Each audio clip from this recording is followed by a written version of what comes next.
اور ہمیں جو اس کائنات سے جو کچھ ہوتا ہوا نظر آ رہا ہے یہ اللہ کے خزانوں سے اس کو مل رہا ہے، اور اللہ نے ان فوائد کے پہنچانے میں، نقصانات کو ظاہر کرنے میں اللہ اس کائنات میں سے کسی کے محتاج بھی نہیں۔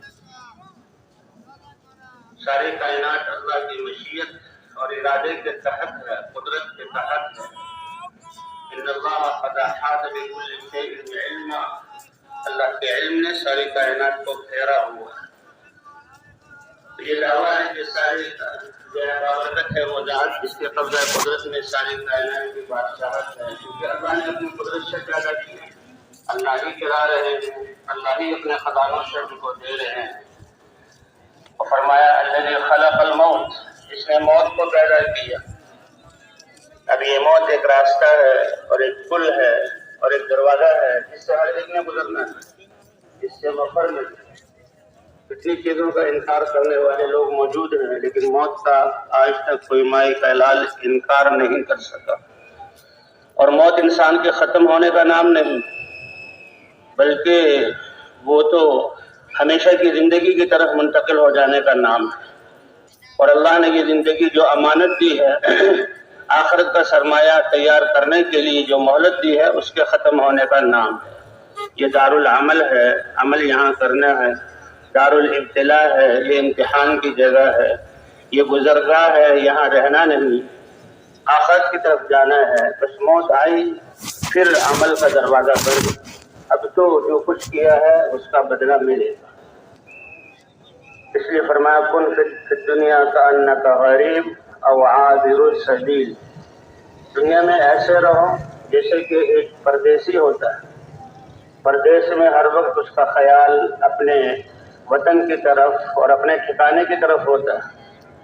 اور جس مقصد کے لیے آیا ہے وہ اس کے سامنے ہوتا ہے، اس کو پورا کر کے جلدی وہ اپنے گھر کی طرف لوٹنا چاہتا ہے۔ تو انسانوں کا مقصود تو اللہ کی رضا کو حاصل کرنا ہے، اللہ کی کو پا لینا ہے اور آخرت میں کامیاب ہونا ہے۔ اس لیے فرمایا دنیا میں ایسے رہو جیسے پردیسی رہتا ہے، او عابر السبیل،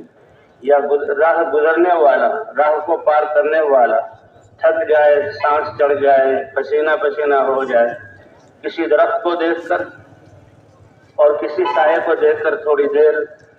سانس لینے کے لیے بیٹھ جاتا ہے، اور جب کچھ طبیعت بحال ہوتی ہے تو پھر چل پڑتا ہے۔ اس لیے انسان سمجھتا ہے کہ میں رہنے کے لیے آیا ہوں۔ اللہ اور اللہ کے رسول اور اللہ کی کتاب، اللہ کا دین بتاتا ہے کہ تم جانے کے لیے آئے ہو، اور بہت مختصر یہ زندگی ہے، اور اسی میں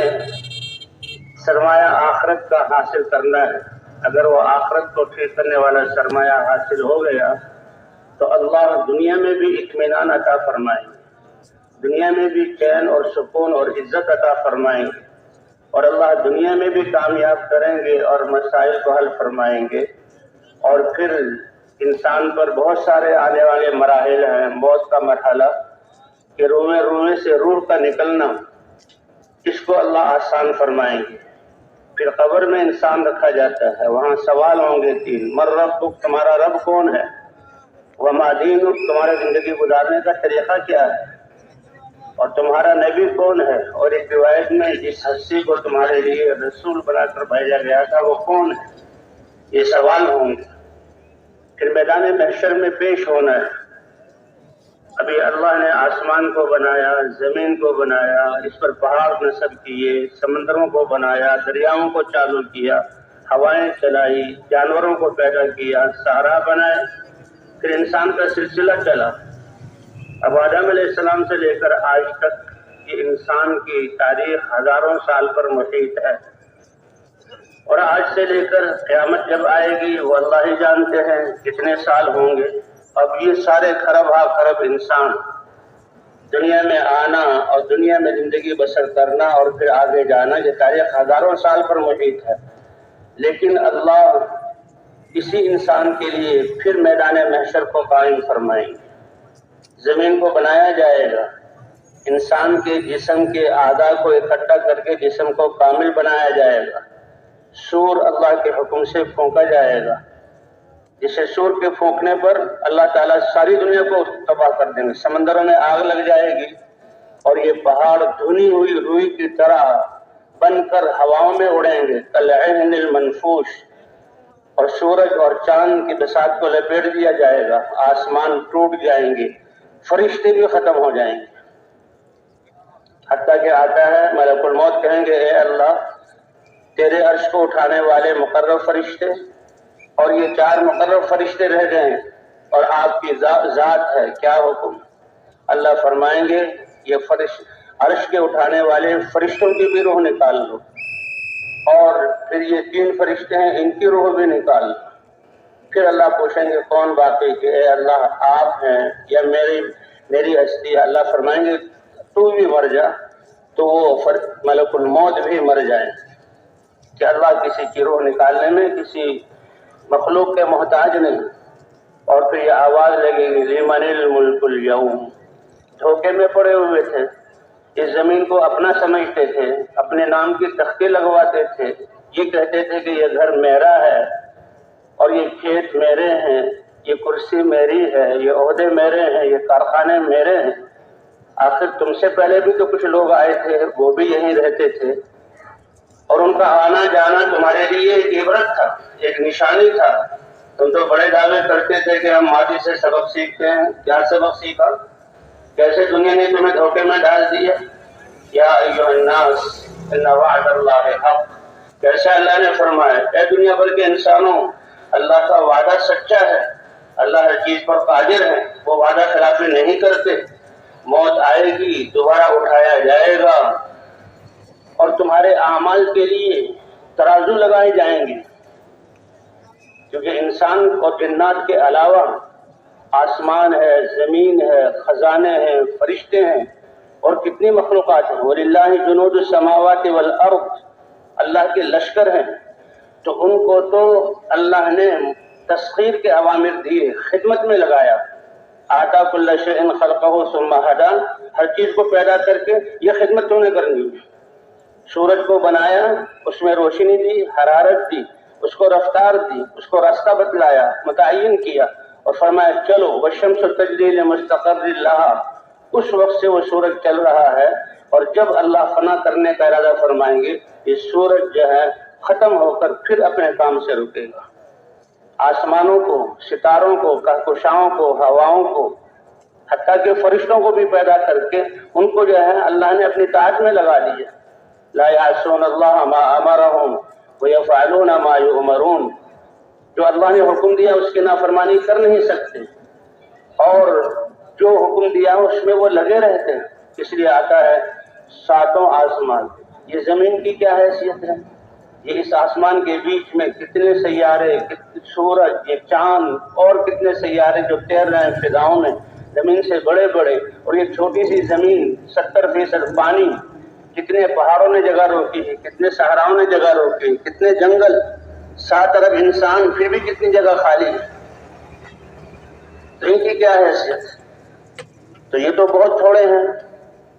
7 آسمان فرشتوں سے بھرے ہوئے ہیں، اور فرشتوں کے بوجھ کی وجہ سے ان سے چرچراہٹ کی آواز نکلتی ہے، اتت السماء، ہر وقت جیسے بوجھ سے ٹوٹیں یہ آواز نکل رہی ہے۔ وحق لها ان تئت، ان کا حق ہے کہ ان سے یہ آواز نکلے کہ 7 آسمانوں میں سے کسی آسمان میں ایک بالش کے برابر جگہ خالی نہیں ہے کہ اللہ کا فرشتہ اللہ کی عبادت میں نہ لگا ہوا،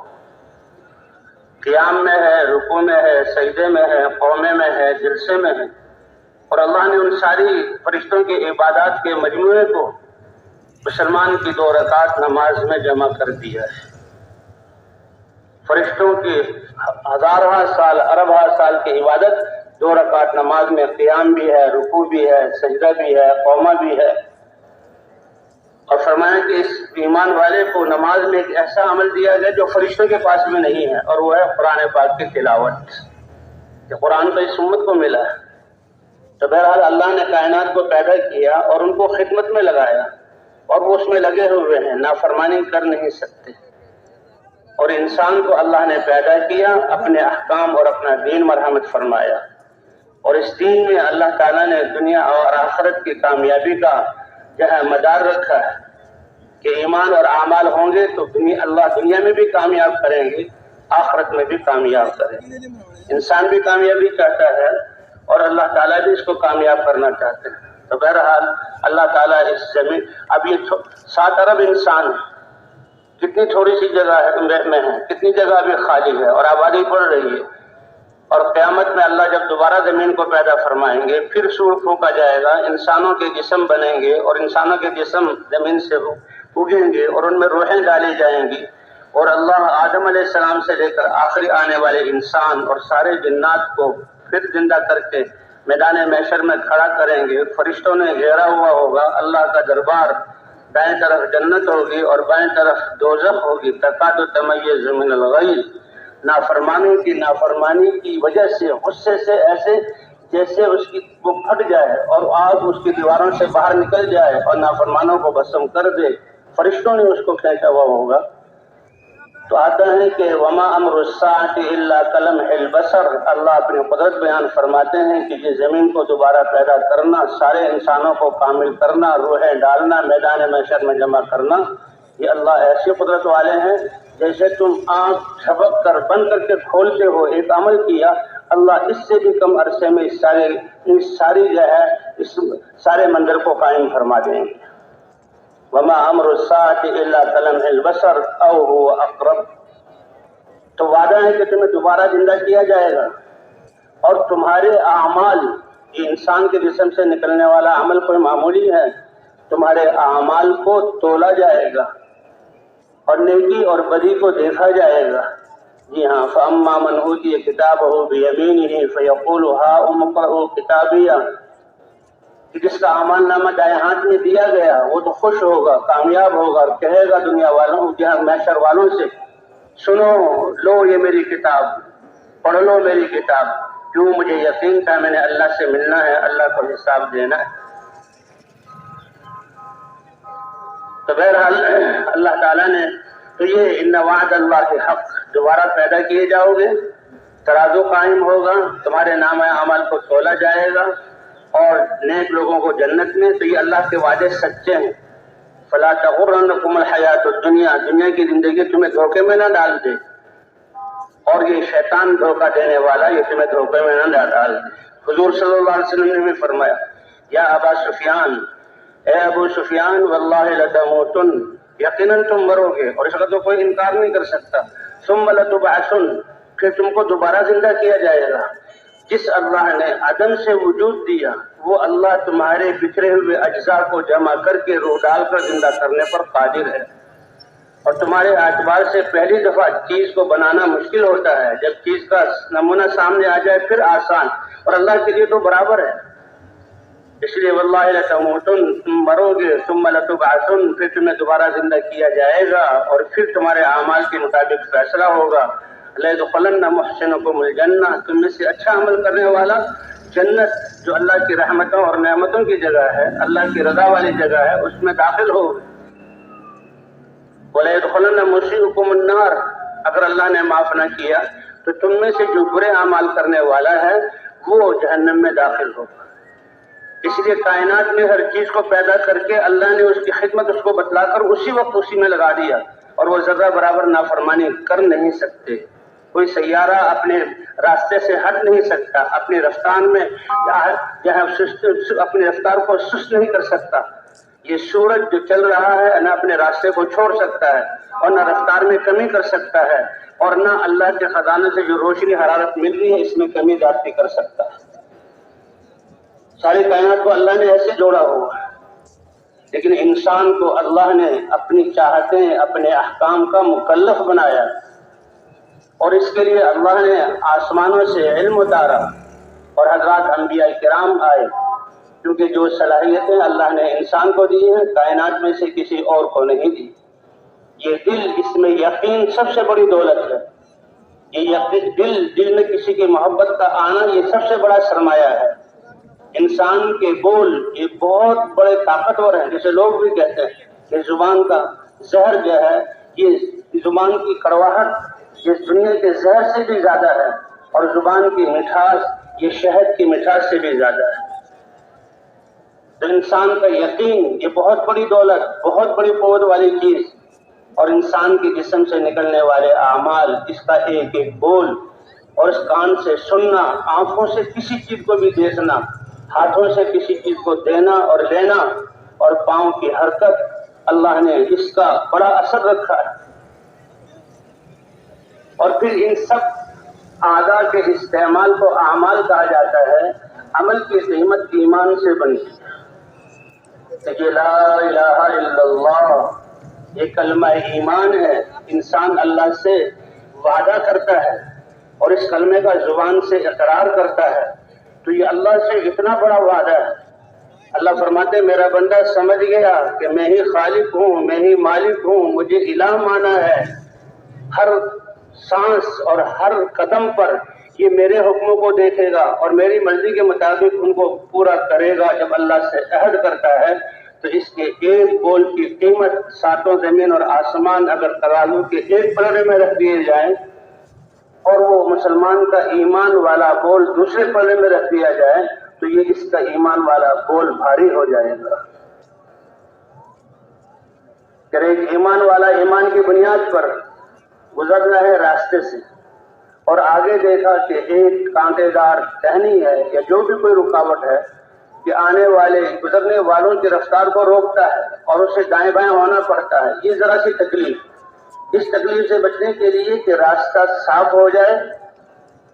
تو اس کو ایمان کی بنیاد پر وہ ہٹا دیتا ہے۔ اللہ ایسے کریم ہے کہ حدیث میں آتا ہے کہ اس ٹہنی کو اٹھانے پر ہی اللہ نے اس کی مغفرت کر دی ایمان کی وجہ سے، اور اللہ نے جنت اس کے لیے واجب کر دی۔ اس لیے کہتے ہیں راستے کو روکنا یہ بڑی خطرناک بات ہے، اللہ کے غصے کو دلانے والی ہے۔ کہ ایک ٹہنی تو بے جان چیز ہے، اور وہ تو درخت گرا یا ٹہنی کسی سے گر گئی، وہ پڑی ہوئی، اس کو ہٹا دینے سے اللہ جنت، اور جان بوجھ کے راستہ روک دے۔ تو اس لیے ایمان کی وجہ سے انسان کے اعمال کی قیمت بنتی ہے، اور ایمان کی جگہ یہ دل ہے۔ اگر یقین ہو تو اللہ کا، اور محبت ہو تو اللہ کی، محبت ہو تو اللہ کے رسول کی، اور عظمت ہو تو اللہ کے احکام کی۔ اس لیے جو صلاحیتیں اللہ نے انسان کو دی ہیں وہ کسی کائنات کو نہیں دی۔ جیسے شروع میں عرض کیا، کائنات کو خدمت کے لیے بنایا اور اس خدمت میں لگایا ہوا ہے۔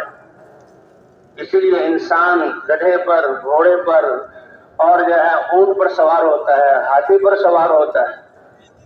اور آج کل جو یہ کاریں اور گاڑیاں اور جہاز، تو سبحان الذی سخر لنا ھذا وما كنا له مقرنین وانا الى ربنا لمنقلبون۔ کیا اللہ کے رسول نے دعا بتلائی، اور یہ اللہ کے کلام کی ایک آیت ہے کہ یہ ایمان والا اس سواری پر سوار ہو کر کیا کہتا ہے، پاک ہے وہ ذات جس نے اس سواری کو میری خدمت میں لگایا، اور میں تو اس کو اپنی طاقت اور قوت سے اس کو قابو کرنے والا نہیں تھا۔ جب دارالعمل میں جہاں تھکنا ہے، جہاں امتحان کی تیاری کرنی ہے، اور جہاں اعمال کی مشقت کو برداشت کرنا ہے، اللہ کی طرف سے یہ نوازشیں ہیں۔ جب ہم ایمان اور اعمال لے کر اللہ کی طرف جائیں گے تو اللہ پھر اپنی قدرت کے مطابق، اپنی شان کے مطابق کن نعمتوں سے نوازے گا۔ وَإِنَّا إِلَىٰ رَبِّنَا لَمُنقَلِبُونَ، اور ہم اپنے رب کی طرف جو ہے لوٹنے والے ہیں۔ اس لیے انسان اپنی صلاحیتوں کو، سب سے بڑی صلاحیت دل میں محبت اور دل کا میلان اور دل کا یقین ہے۔ اس سے یقین صحیح کیسے ہو جائے؟ اور دوسرا، زبان، آنکھ، کان، جتنے بھی اعضاء ہیں، ان اعضاء سے صادر ہونے والے اعمال اللہ کے حکم کے مطابق ہوں، کہ ایک ایک عمل ساتوں زمین اور آسمان اس کے پاسنگ میں بھی نہیں آ سکتے، تو اس کا ایک ایک عمل ہر سانس میں اللہ کے حکم اور نبی کے طریقے کے مطابق ہو۔ اس کے لیے اللہ نے حضرات انبیاء کرام کو بھیجا۔ اس لیے کہتے ہیں کہ ہدایت انسان کی سب سے پہلی اور سب سے بڑی اور سب سے اہم ضرورت ہے۔ اس لا الہ الا اللہ کے یقین کا دل میں بیٹھ جانا۔ اسی لیے حضرات انبیاء کرام کی جو محنت انسانوں کو بنانے کے لیے، اللہ کے دین پر چلانے کے لیے، ان کی محنت اس لا الہ الا اللہ کی دعوت سے شروع ہوتی ہے، جس سے اللہ کی ذات کا یقین آ جائے، اللہ کی معرفت کا نور آ جائے، اور جب یقین اور جو ہے اللہ کی معرفت کا نور آ گیا تو یہ انسان پھر اللہ کے امر کو سب سے آگے کرے گا اور اپنی جان اور مال کو اللہ کے لیے لگائے گا، اور اللہ کی محبت کا یہ جو حصہ ہے کہ اللہ کے رسول صلی اللہ علیہ وسلم سے بھی محبت۔ والذین آمنوا اشد حبا للہ، اللہ بتا رہے ہیں کہ ایمان والے، ایمان کا کمال ہے، ایمان پورا ہے، ایمان والے تو سب سے زیادہ اللہ کی زمین پر رہتے ہوئے سب سے زیادہ اللہ سے محبت کریں گے۔ اس لیے اس کا جو عمل بھی اللہ کے امر کی بنیاد پر ہوگا، یہ اللہ کا امر ہے، ٹھیک ہے، رسم و رواج بھی ہے، لوگ دیکھ رہے ہیں، دنیا کی حاجتیں بھی ہیں، لیکن میں ان کی طرف نہیں دیکھ رہا۔ وجہت وجہی للذی فطر السماوات والارض حنیفا وما انا من المشرکین، میں نے تو اپنا رخ ہر عمل میں کس کی طرف کیا؟ اللہ کی طرف کیا۔ اس یقین پر اللہ اپنے قدرت سے کائنات کے نظام کو اس انسان کے تابع بنائیں گے۔ حضرت ابراہیم علیہ السلام نمرود جیسا طاقتور بادشاہ اور اس کی فوجیں اور طاقت اور اس کا دنیاوی نظام غلے پہنچانے کا ایسا کنٹرول کرتا تھا، کہتا میں ہوں تمہارا خدا، میرے سامنے سر جھکاؤ، مجھے الہ مانو تو دوں گا ورنہ نہیں۔ اور ابراہیم علیہ السلام اس کے لیے اللہ نے ایسے نافرمان شخص کو بھی اس کی نافرمانی سے ہلاک نہیں کیا۔ انسان تو تھوڑی سی بات میں غصے میں مرنے مارنے پر آ جاتا ہے، یہ کیوں کیا؟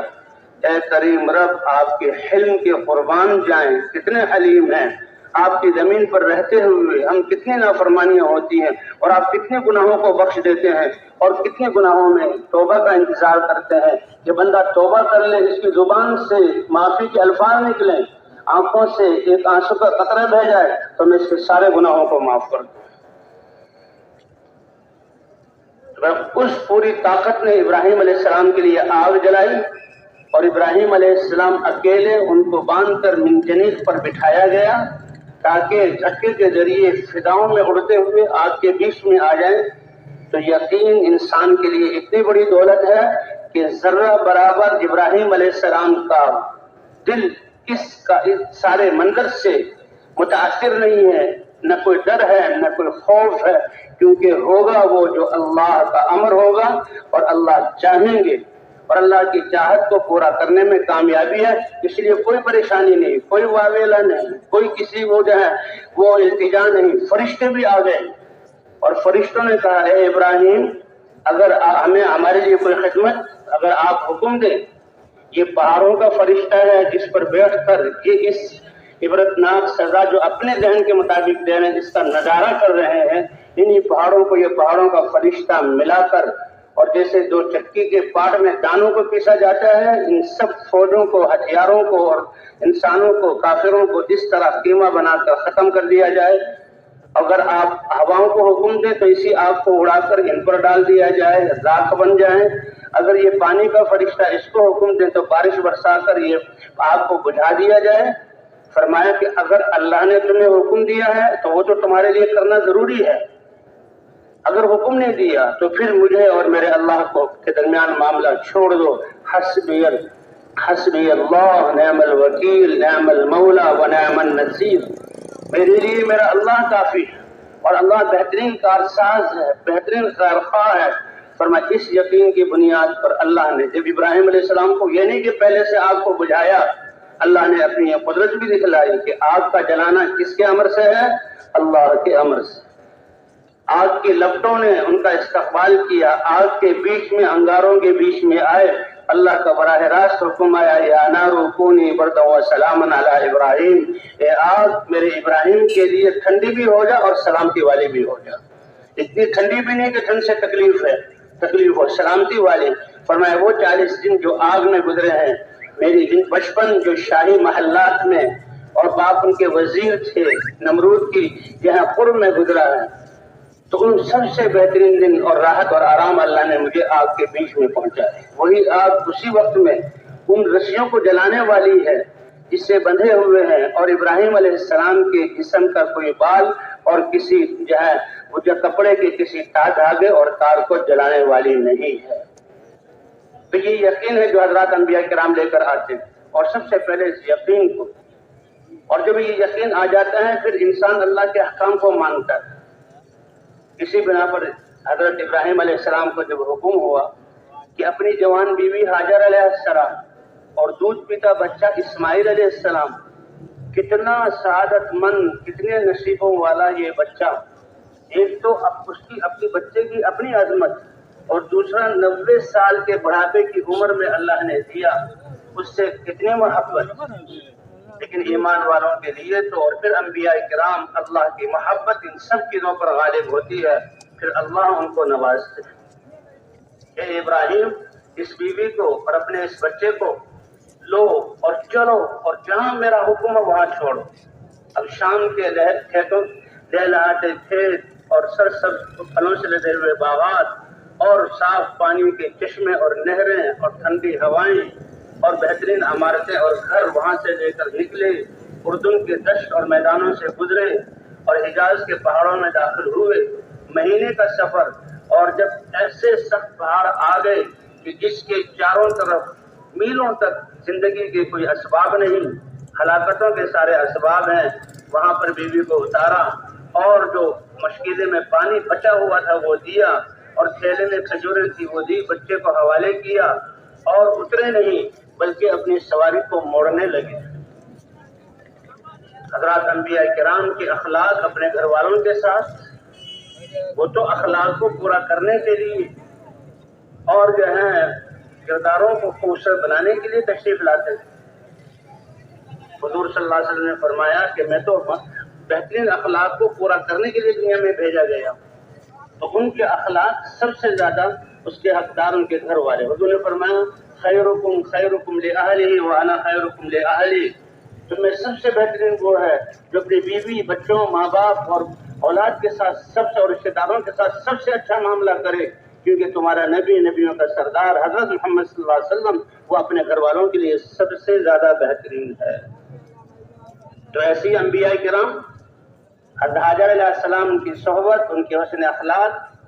جب انسانیت کے لیے ابراہیم علیہ السلام آگ میں ڈلنے کو قبول کر لیتے ہیں تو پھر اپنے گھر والوں کے ساتھ کیسے اچھے اخلاق۔ لیکن یہاں دیکھا کہ وہی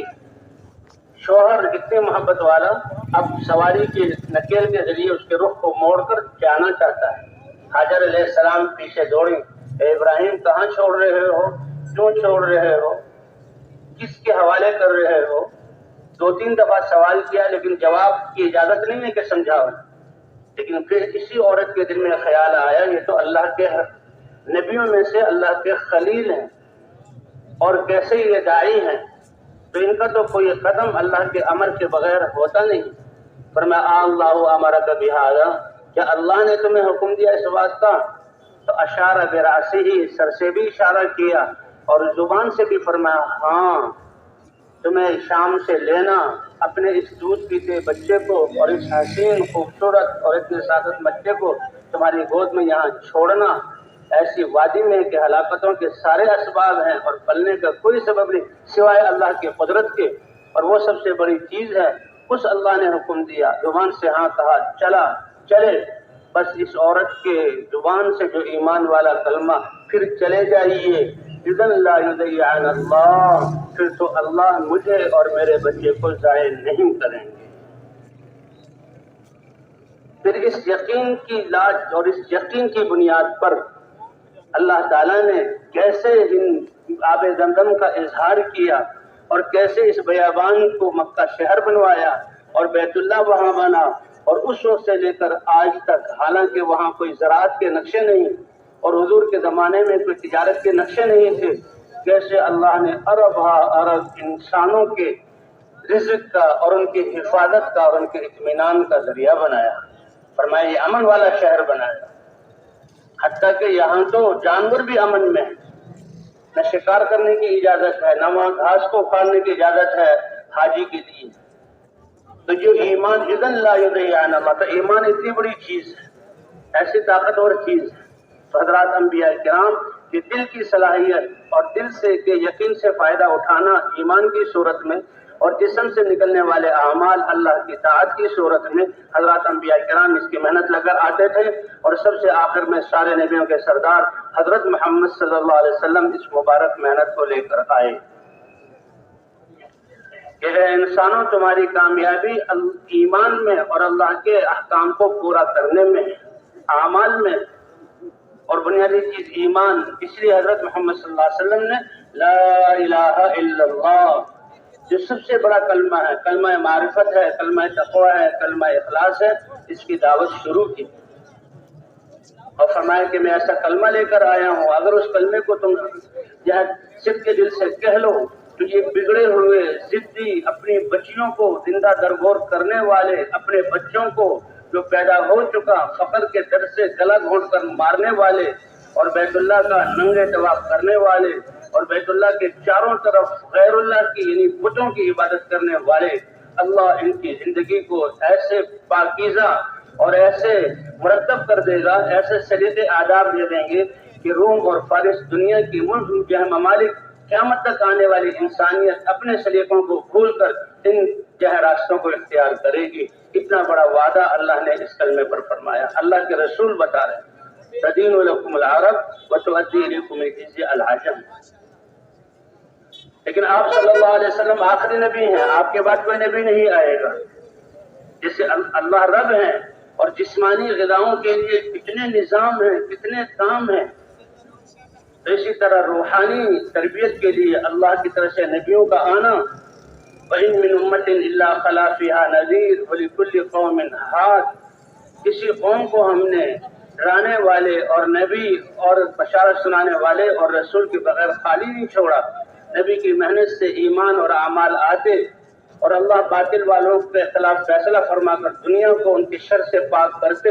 اور ایمان والوں کو اس میں بساتے، اور پھر محنت چھوڑنے کی وجہ سے پھر انسان دنیا کی طرف جاتا، اللہ دوسرا نبی بھیج دیتے. حضرت محمد صلی اللہ علیہ وسلم پر نبوت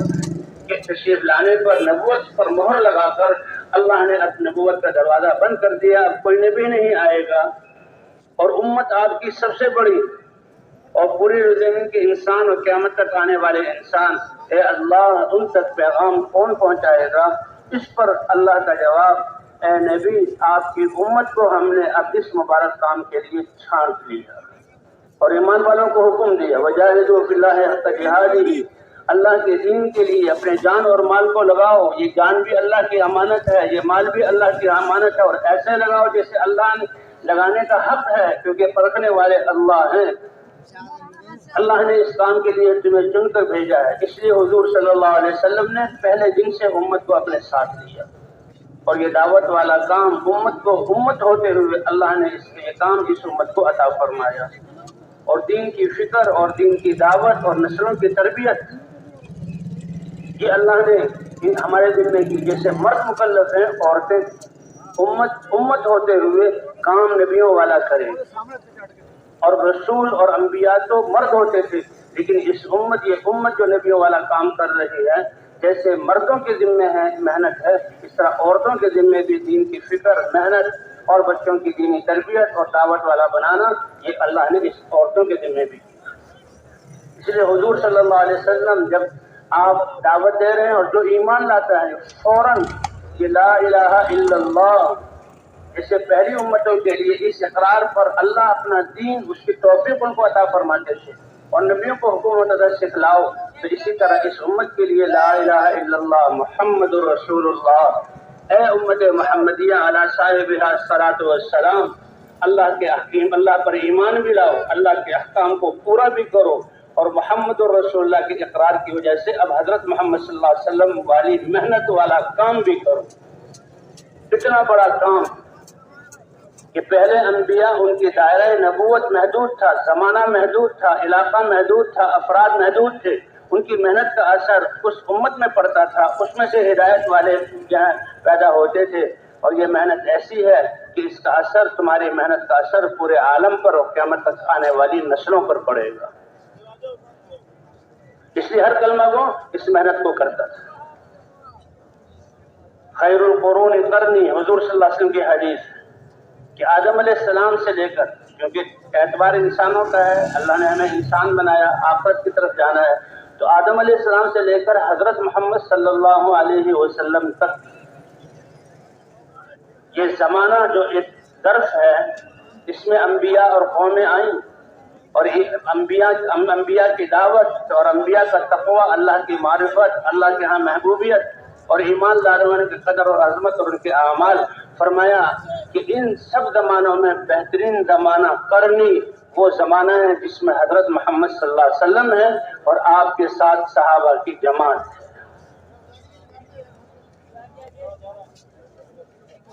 ان زمانوں میں کس نے کیا اعمال کیے؟ تو سب سے بہترین زمانہ حضور صلی اللہ علیہ وسلم کا زمانہ ہے، جو حضرت محمد صلی اللہ علیہ وسلم کا وجود اقدس، آپ کی مبارک محنت، اور پھر مسلمان مرد ہوں، عورتیں ہوں،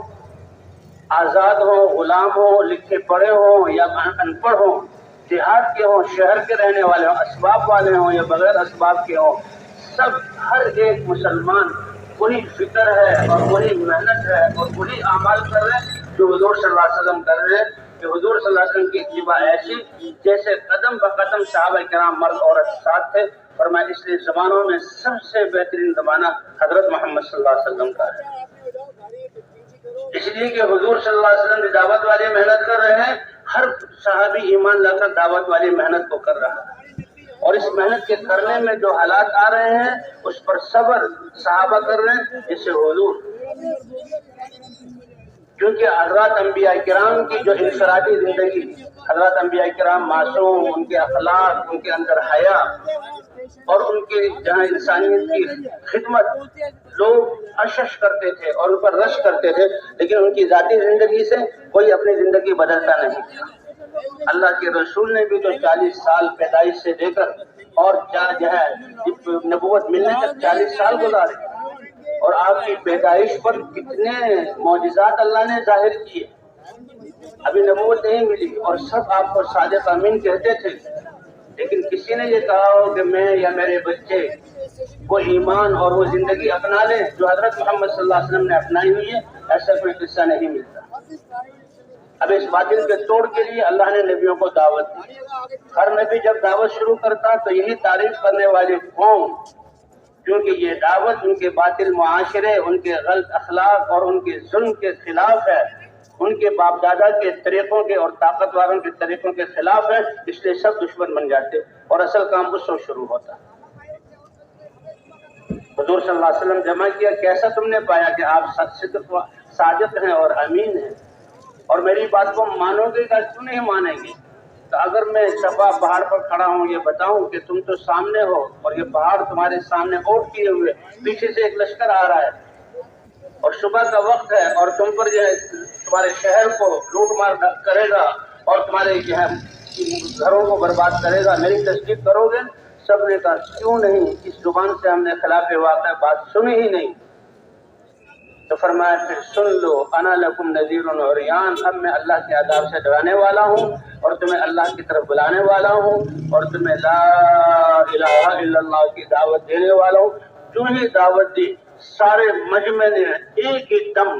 اس کی توقع کہیں نہیں جا سکتی تھی، کہا اجعل الآلہۃ الہ واحد ان ھذا لشیء عجاب، کیا سارے ہمارے خداؤں کی نفی کر کے جن کی عبادت ہمارے باپ دادا صدیوں سے کرتے آئے ان کی نفی کا ایک الہ کو ثابت کر رہا، یہ ہماری عقلوں میں آنے والی بات نہیں ہے، ہم اس کلمے کو نہیں کہیں گے۔ لیکن حضرت محمد صلی اللہ علیہ وسلم نے دعوت دی اور امت میں سے جس نے کلمہ پڑھا فوراً دعوت میں لگا۔ حضرت ابوبکر صدیق خواص میں سے تھے تو فوراً ہی کلمہ پڑھتے ہی، حیات الصحابہ میں 2 روایتیں ہیں، پہلے دن 5 آدمیوں کو ترغیب دی اور وہ خواص میں سے تھے، بڑے لوگوں میں سے تھے، عزت والوں میں سے تھے، اور دوسرے دن 4 کو دعوت دے کر اسلام میں داخل کر لیا۔ حضرت بلال رضی اللہ تعالیٰ عنہ نے کلمہ پڑھا، فوراً دعوت دی۔ حضرت ابو ذر غفاری رضی اللہ تعالیٰ عنہ جب کلمہ پڑھا اور کلمہ پڑھتے یا رسول اللہ مجھے اجازت دیجیے کہ اتنے مخالف ماحول میں یہ کافر جو اتنے نقصان میں جا رہے ہیں ان کو میں دعوت دوں، کہا تمہیں بہت کچھ تکلیف پہنچے گی، تمہیں دکھ پہنچائیں گے، کہا اس کی کوئی پرواہ نہیں، اللہ کے رسول نے کہا جاؤ اپنے علاقے میں جاؤ اور اس کام کو کرو، اور جب تمہیں پتہ لگے کہ میرا امر غالب آ گیا اس وقت آ جانا۔ فرمایا اے اللہ کے رسول، اس حقیقت کے پھل جانے کے بعد اور انسانیت کے اس نقصان میں کوئی معمولی نقصان نہیں ہے، اللہ کو ناراض کیے ہوئے ہیں اور اللہ کو ناراض کر کے دنیا میں رہ رہے ہیں، اگر اس پر موت آئی تو جہنم ان کا ہمیشہ کا ٹھکانہ ہے، یہ برداشت نہیں ہو سکتا۔ اور بیت اللہ میں گئے جہاں سارے سردار اپنے اپنے قوموں کے ساتھ وہاں بیٹھتے تھے، مجلسیں لگاتے تھے، اور ان میں زور سے جا کر اس کلمے کو پڑھا دعوت کی نیت سے۔ سارے جو ہے مکے والے جو بیت اللہ میں تھے ان پر پل پڑے، اتنا مارا کہ جان نکلنے کا خطرہ ہو گیا۔ حضرت عباس رضی اللہ تعالیٰ عنہ ان کے اوپر بڑے جسم والے تھے، ان کی جسم کے اوپر لیٹ گئے اور ان کی ماروں کو اپنے جسم پر برداشت کیا اور کہا کیا کر رہے ہو؟ یہ غفار قبیلے کا آدمی ہے، اگر یہ مر گیا تو شام کی تجارت بند ہو کر تم بھوکے مرو گے۔ دنیا کی چیزوں سے متاثر ہوتے تھے۔ حضرت ابوبکر صدیق رضی اللہ تعالیٰ عنہ نے یا رسول اللہ اب تو آپ باہر آئیں اور اب تو اپنی دعوت کا برملا اعلان کریں، اور اجازت چاہیے حضور صلی اللہ علیہ وسلم سے۔ یا رسول اللہ مجھے اجازت دیجیے۔ حضور نے اجازت دے دی اور وہ آئے بیت اللہ میں، اور سب سے پہلا خطبہ حضرت ابوبکر صدیق نے دیا، اور خطبے میں اللہ کی وحدانیت، رسول کی رسالت کو بیان کیا۔ حالانکہ معزز شخص تھے، سب احترام کرتے تھے اور بڑے لوگوں میں خواص میں سے تھے، لیکن کلمے کی دعوت ان کے اوپر اتنی گراں تھی کہ سب اٹھے اور حضرت ابوبکر صدیق کو اتنا مارا کہ بے ہوش ہو کر گر گئے، اور چہرے پر ایک کافر، وہ تو چہرے پر مارتا تھا کہ چہرہ اتنا پھولا کہ آنکھ نظر نہیں آ رہی اور ناک اور ہونٹ بھی پتہ نہیں لگ رہے تھے چہرے کے سوجنے کی وجہ سے۔ پھر ان کے قوم والے آئے اور انہوں نے بچایا اور ان کو دور کیا اور دھمکی دی کہ اگر ابوبکر کو کچھ ہو گیا تو اس کا بدلہ لیں گے، کیونکہ اس پر وہ جان بھی دیتے تھے۔ اور حضرت ابوبکر کو کہا ایسے جیسے زخمی گوشت ہو کپڑے میں ڈال کر کس حالت میں لے کر آئے، یہ نہیں کہ اچھا بھائی کھڑے ہو جاؤ ہم تمہیں سہارا دیں گے۔ اس وقت ایسی حالت ہو گئی تھی کہ زخمی گوشت کی طرح اٹھا کر گھر میں لائے اور والدہ کے حوالے کیا، اور کچھ دیر ٹھہرے کہ دیکھو اس کو سانس آ جائے، آنکھیں کھل جائے۔ لیکن جو ہی حضرت ابوبکر صدیق کی آنکھ کھلی اور سانس آیا تو سب سے پہلا لفظ اے لوگوں یہ بتاؤ میرے سردار حضرت محمد صلی اللہ علیہ وسلم کا کیا حال ہے۔ لوگ کہنے کے لوگ جن کی وجہ سے سب کچھ آیا اب ہوش میں موت کے قریب چلے گئے تھے، موت کے منہ میں، اور ہوش آتی ان کا پوچھ رہے ہیں، ہم تو چلے۔ اور اب ان کی والدہ سے کہا ذرا اس کا خیال رکھنا کھلانے پلانے کا، تاکہ یہ کچھ صحیح ہو جائے، اس کمزوری سے نکل آئے۔ وہ تو چلے گئے اور والدہ آگے آئی اور والدہ نے کہا پوچھا کھانے پینے کے بارے میں، تو اماں وہ مسلمان نہیں ہوئی تھی، اماں پہلے یہ بتاؤ کہ میرے حبیب حضرت محمد صلی اللہ علیہ وسلم کا کیا حال ہے۔ اس وقت تک نہ کھاؤں گا نہ پیوں گا جب تک ان کا حال معلوم نہ ہو جائے۔ وہ مسلمان نہیں ہوتی، بیٹا مجھے کیا پتا، میں کیسے معلوم کروں؟ کہ جاؤ ام جمیل کے پاس، حضرت عمر رضی اللہ تعالیٰ عنہ کی بہن تھی اور مسلمان ہو چکی تھی، کہ ان کے پاس جاؤ اور ان سے معلوم کرو کہ اللہ کے رسول کا کیا حال ہے۔ جب تک مجھے میرے نبی کی خیریت کا پتہ نہیں لگ جاتا ابو بکر اپنی جان کی پرواہ نہیں کرے گا، نہ گھونٹ پانی پیے گا، نہ کوئی لقمہ جہاں لے گا، نہ کوئی دوائی استعمال کرے گا۔ اب ماں تھی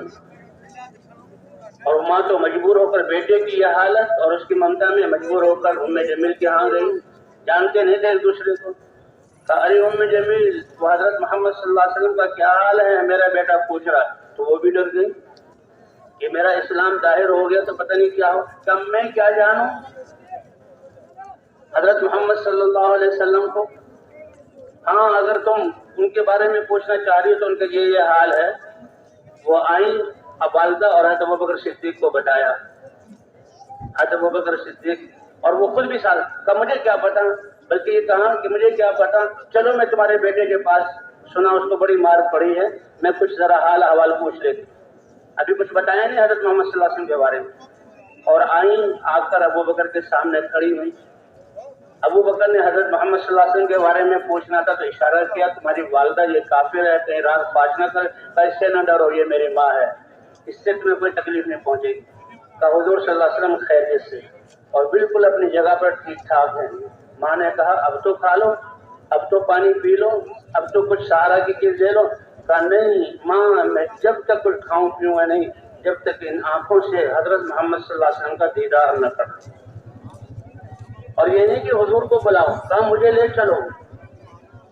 اب دو آدمیوں کے سہارے سے ابوبکر اٹھے اور پاؤں کو گھسیٹتے ہوئے حضور صلی اللہ علیہ وسلم کے پاس آئے اور روئے، اے اللہ کے رسول اگر آپ ٹھیک ہیں تو پھر میں بھی ٹھیک ہوں، سب کچھ ٹھیک ہے۔ اور آنکھوں کو ٹھنڈا کیا اور فرمایا یا رسول اللہ میری یہ ماں بہت اپنے بچے کے ساتھ اچھا سلوک کرنے والی ہے، اس کی ہدایت کی دعا کر دیجیے۔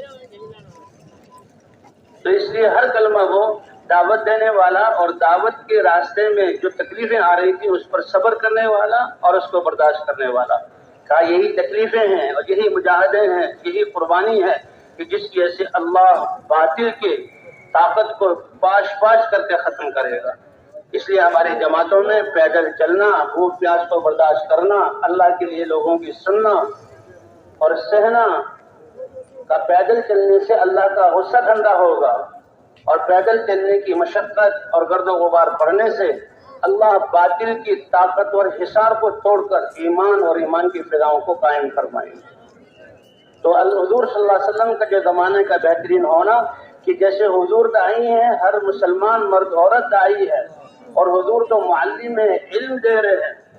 تو صحابہ کرام یہ نہیں کہ ایک خاص جگہ ہو، جو کچھ حضور سے سنتے تھے دوسروں کو سناتے تھے، فضائل ہوں، آخرت کی تذکریں ہوں، احکام ہوں، فوراً سن کے پہنچاتے۔ اس لیے کہ دوسرا عمل تعلیم و تعلم ہے، سیکھو اور سکھاؤ۔ ایسے 100% مسلمانوں تک یہ دین پہنچ رہا تھا، اور ذکر و عبادت، نمازوں کو بنانا اور اللہ کے دھیان کے ساتھ قرآن کی تلاوت اور دعا، اور پھر یہ ساری خدمت حضور صلی اللہ علیہ وسلم کی صفات کے ساتھ یہ اعمال۔ فرمایا اللہ اکبر کہہ کر امام کے پیچھے 10 منٹ کی نماز میں سر سے لے کر پاؤں تک اللہ کے احکام کو ماننا ہے۔ اللہ 5 اذانیں دلواتے ہیں، مؤذن کو کھڑا کرتے ہیں، اذان کے یہ کلمات نبیوں کی دعوت کا خلاصہ اور مجموعہ ہے، اور اذان دلوا کر اللہ اپنے گھر بلاتے ہیں، اور اب اپنے گھر بلا کر مؤذن کہتا ہے حی علی الصلاۃ حی علی الفلاح، پھر دیکھتے ہیں کہ سر سے پاؤں تک یہ مسلمان میرے احکام کا پابند ہے، اور جب یہ نماز میں پابند بن جاتا ہے تو پھر ساری زندگی میں لا الہ الا اللہ محمد رسول اللہ، ہر قدم پر، ہر شعبے میں، ہر جگہ پر، ہر حال میں اللہ کے حکم کا پابند بننا، اور حضور صلی اللہ علیہ وسلم کی سنت کا پابند بننا، یہ 24 گھنٹے کی زندگی، یہ اللہ کا دین ہے، یہ اللہ کا دین۔ تو ان اعمال کی وجہ سے اللہ حضور نے فرمایا کہ 100% مسلمان ان اعمال والے ہیں، میرا زمانہ سب سے بہترین زمانہ ہے۔ تو حضرات فرماتے ہیں کہ بھئی آج یہ امت اس محنت کے ذریعے اسی بات پر لایا جا رہا ہے کہ 100% یہ دعوت دینے والے ہوں اور دعوت دے کر اپنا ایمان بنانے والے ہوں، 100% عبادت پر آ کر سارے شعبوں میں اللہ کے احکام کو زندہ کرنے والے ہوں، اور علماء سے اور تعلیم کے حلقوں سے فضائل اور علماء سے مسائل کا علم لے کر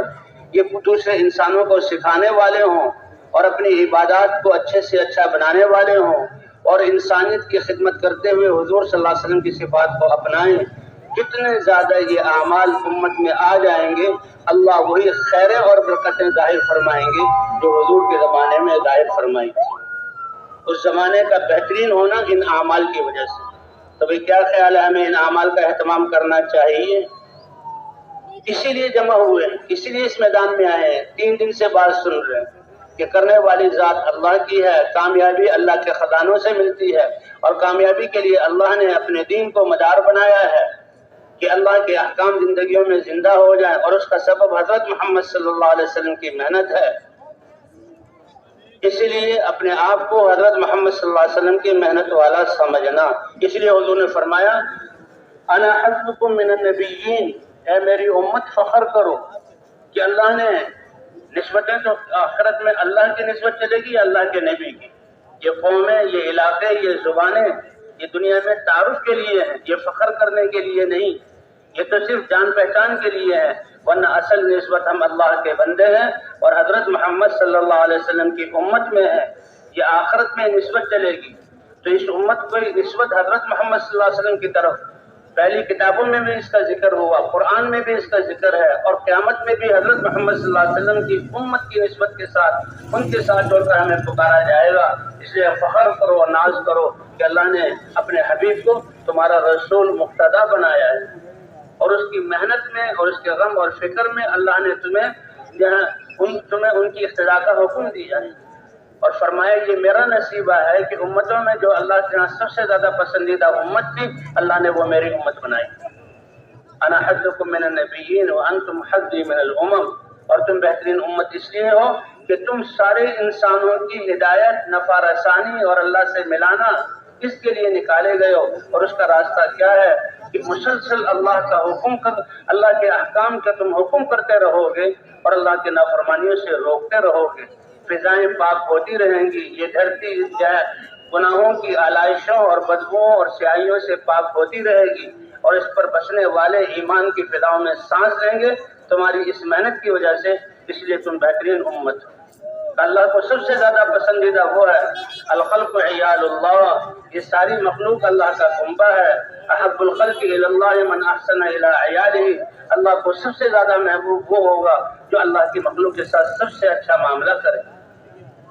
اور سب سے اچھا معاملہ کیا ہے کہ دین کے ذریعے اللہ سے تعلق جوڑ کر اور اللہ کے خزانوں سے لینے والا بنا دینا، کہ جن خزانوں میں کبھی کمی نہیں آتی. تو بھائی اس لیے یہ تو ہماری زندگی کا مقصد ہے. پچھلی زندگی ہماری اس کے بغیر گزری، اس سے اللہ سے معافی مانگے. اور جتنا مجمع آیا مقصد یہی ہے کہ آئندہ کی بقیہ زندگی کتنی ہے کسی کو کوئی پتہ نہیں. یہ عزم کر لے اے اللہ اب تو تیرے دین پر چلنا اور تیرے دین کو ساری انسانیت تک پہنچانا اور ان کو کامیابی والے راستے پر ڈالنا، یہ ہماری زندگی کا مقصد ہے. فرمایا کہ میری امت کے اعمال کا دار و مدار نیت پر ہے. یہاں ہم نیت کریں گے اور آسمانوں پر اللہ کے ہاں اس امت کی قیمت بڑھ جائے گی. تو کیا خیال ہے بھائی، تیار ہیں اس بات کے لیے؟ سب کے سب اس نیت کو کریں. اے اللہ ہم تیرے بندے ہیں، تیرے نبی کی امت میں ہیں، تیرے نبی کی محنت کرنے والے ہیں. ایک ایک انسان تک تیرے پیغام کو پہنچائیں گے جسے حضرت محمد صلی اللہ علیہ وسلم نے پہنچایا. تو تیار ہے بھائی اس کے لیے؟ اللہ اکبر. جیسے دین انسان کی فطرت کے مطابق ہے، یہ محنت بھی اللہ نے بالکل آسان کی. اس محنت کے لیے اللہ نے کسی انسان کو جسم سے باہر چیز کا محتاج نہیں بنایا. بس دل کا یقین ٹھیک ہو جائے اور جسم سے نکلنے والے اعمال ٹھیک ہو جائیں. اور اگر اللہ نے باہر کی نعمتیں دی ہیں تو ان نعمتوں میں بھی اللہ کے احکام زندہ ہو جائیں. ان کے لیے اور آگے فضیلت پر. جن کو نعمتیں نہیں ملی ان کو تو صبر پر اور قناعت پر اللہ درجات عطا فرمائیں گے، اور جن کو نعمتیں ملی ہیں ان نعمتوں میں اللہ کے احکام کو پورا کرنے کی وجہ سے اللہ اور درجات کو بلند فرمائیں گے. اس لیے بھائی ہم اس محنت کو سیکھنے کے لیے نکلے ہیں. ایک اجتماعی محنت ہے، اللہ نے ہر ایک کے لیے آسان کی. جماعتوں میں نکلنا جیسے صحابہ کرام نکلتے تھے، اس لیے کہتے ہیں کہ اب کتنے خوش قسمت ہے وہ لوگ کہ جماعتیں بن رہی ہیں اللہ کے راستے میں جائیں گے. لیکن جو واپس جا رہے ہیں تو بھئی وہ بھی اس محنت والا بن کر اس محنت کرنے کی نیت سے جا رہے ہیں، تو ان کا یہ جانا بھی بہت مبارک ہے. ہمارے حاجی صاحب فرمایا کرتے تھے کہ اپنے آپ کو دکاندار مت کہو، اپنے آپ کو آفیسر اور جو ہے ملازمتوں والا مت کہو، اپنے آپ کو کارخانوں والا مت کہو. یہ چیزیں اللہ نے دی ہیں، اس میں اللہ کے احکام پورے کرنے ہیں. ان کی طرح نسبت سے ہم اپنی قیمت گھٹا دیں گے، بلکہ ہم تو حضرت محمد صلی اللہ علیہ وسلم کی امت ہیں، حضور کی محنت والے ہیں اور اللہ کے پیغام کو پوری انسانیت تک پہنچانے والے ہیں. تو بے نیت کی نا انشاءاللہ واپس جانے والے بھی اسی نیت سے جائیں. اپنی مسجدوں کو ان اعمال سے آباد کریں اور اپنے گھروں کو بھی ان محنت کے اعمال سے آباد کریں. اور جو اللہ کے راستے میں نکلے ہیں تو ان کے لیے یہ ہے کہ بھائی جماعت کی صورت میں جانا ہے. ید اللہ علی الجماع، کہ 12 10 آدمی کی جماعت مل جائے، بن جائے، ایک ذمہ دار ہو اور وہ جماعت کی صورت میں نکلے. اللہ کی رحمت جماعت پر ہوتی ہے. اور جہاں تشکیلیں ہو رہی ہیں تو فوراً اللہ کے راستے میں نکلنا. اس میدان سے اللہ کے بہت بہتر تو یہ تھی کہ سارا مجمع اللہ کے راستے میں نکلنے والا ہوتا. لیکن کتنے خوش قسمت و مبارک لوگ ہیں جو اللہ کے راستے میں نکلے. صحابہ کرام نے مختلف ادوار میں حضور سے پوچھا، مردوں نے عورتوں نے، یا رسول اللہ یہ جو اللہ کے راستے میں نکل رہے ہیں کیا ہم یہاں گھروں میں رہتے ہوئے، مقام پر رہتے ہوئے پورے دین پر چلیں اور ایسے اعمال کریں کہ ہم ان کے درجے کو پہنچ جائیں؟ حضور صلی اللہ علیہ وسلم نے پوچھا کیا خیال ہے اگر یہ اللہ کے راستے میں نکلے تم نماز شروع کر دو اور ان کے واپس آنے تک نماز سے سلام نہ پھیرو، اور تم جو ہے روزہ شروع کر دو، ان کے واپس آنے تک افطار نہ کرو، یہ کر سکتے ہو؟ یا رسول اللہ یہ کون کر سکتا ہے؟ کیونکہ اس وقت سفر جہاں گھنٹوں کا دنوں کا نہیں ہوتا تھا، ہفتوں اور مہینوں کا ہوتا تھا۔ یا رسول اللہ یہ کون کر سکتا ہے؟ فرمایا اگر تم کر بھی لو تب بھی اللہ کے راستے میں نکلنے کے اجر کے 10ویں حصوں کو بھی تم نہیں پہنچ سکتے۔ ان کے جسم پر پڑنے والی غبار ایک ایک قدم پر، حضرت ابوبکر صدیق رضی اللہ تعالیٰ عنہ حضرت اسامہ کے لشکر کو روانہ کرنے کے لیے حضرت حضور کے انتقال کے بعد صحابہ میں رائے مختلف ہوئی، لیکن ابوبکر نے کہا اسامہ کے لشکر کو روانہ کرنا ہے۔ اسامہ کے لشکر کو روانہ کیا، مدینے میں آ گئے تھے، حضرت ابوبکر صدیق خود اس لشکر کو روانہ کرنے میں ساتھ چلے۔ اے اسامہ میں تمہیں روانہ کرتا ہوں، اللہ کے راستے میں جا رہے ہو، اللہ کے راستے میں جانے کو، اور یہ خلیفہ رسول ہے، امت کے سارے معاملے کو سنبھالا ہے، اور جس پر حضور صلی اللہ علیہ وسلم کتنے خوش ہوتے تھے۔ فرمایا حضرت عمر اور حضرت ابوبکر میں تھوڑی سی کوئی بات ہو گئی تو حضرت ابوبکر کو اس کا بڑا رنج تھا۔ اللہ کے رسول صلی اللہ علیہ وسلم سمجھ گئے کہ میرا ابوبکر ناراض ہے، اور ناراضگی کی وجہ کسی سے کچھ تھوڑی سی بات چیت ہے، تو اللہ کے رسول بھی پریشان ہو گئے۔ آپ صلی اللہ علیہ وسلم کی سنت یہ تھی کہ کسی کا نام لے کر کسی ایک کو مخاطب کر کے آپ یہ بات نہیں کہتے تھے، بلکہ ایک عمومی بات فرماتے تھے۔ آپ منبر پہ تشریف فرما ہوئے اور فرمایا مالی کوزا فی صاحب ابو بکر، اے میرے صحابہ کیا ہوا، میرے ابو بکر کو رنجیدہ کر کے مجھے تکلیف پہنچائی جاتی ہے۔ تم جانتے ہو ابو بکر کا مقام کیا ہے، کہ جب میں اللہ کے دین کی دعوت لے کر آیا تھا اور تم سے بات کی، تم سب تردد میں پڑ کر پیچھے ہٹ گئے، اور جہاں تم طرح طرح کی بات کرنے لگے۔ ابو بکر ہی روئے زمین کی وہ ہستی ہے کہ جب میں نے اس کو دعوت دی میری بات ختم ہوئی نہیں کہ ابو بکر نے اس بات کو فوراً قبول کر لیا۔ تو حضرت ابو بکر یہ جا رہے ہیں، حضرت ابو بکر کی سواری موجود ہے لیکن پیدل چل رہے ہیں، اس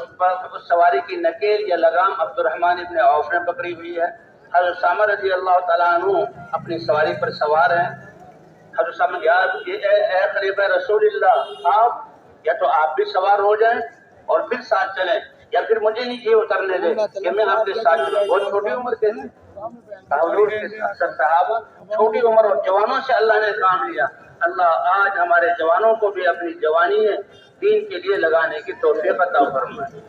حضرت معاذ ابن جب سارے صحابہ حضرت عمر حضرت ابوبکر اس وقت جوانی کی عمر میں تھے، اور جو نوجوانوں نے کتنے جو ہے حضرت اسامہ یہ حضور نے ان کو امیر بنایا 17-18 سال کی عمر میں۔ معاذ ابن جبل جب ایمان لائے ان کی بھی 18-20 سال کی عمر، ان کے تو انتقال کے وقت بھی شاید 28 یا سے کچھ زیادہ کی عمر تھی۔ تو حضرت اسامہ چھوٹے، اے ابوبکر یا آپ سوار ہو جائیں یا مجھے نیچے اترنے دیں۔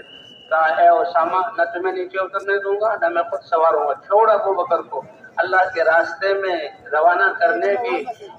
کی وجہ سے جو غبار پڑے تو ابوبکر کو اپنے قدم اس اللہ کے راستے کے غبار سے غبار آلودہ کرنے دے، کیونکہ ہر قدم پر اللہ 700 نیکیاں دیں گے، 700 گناہ معاف فرمائیں گے اور 700 درجات بلند فرمائیں گے۔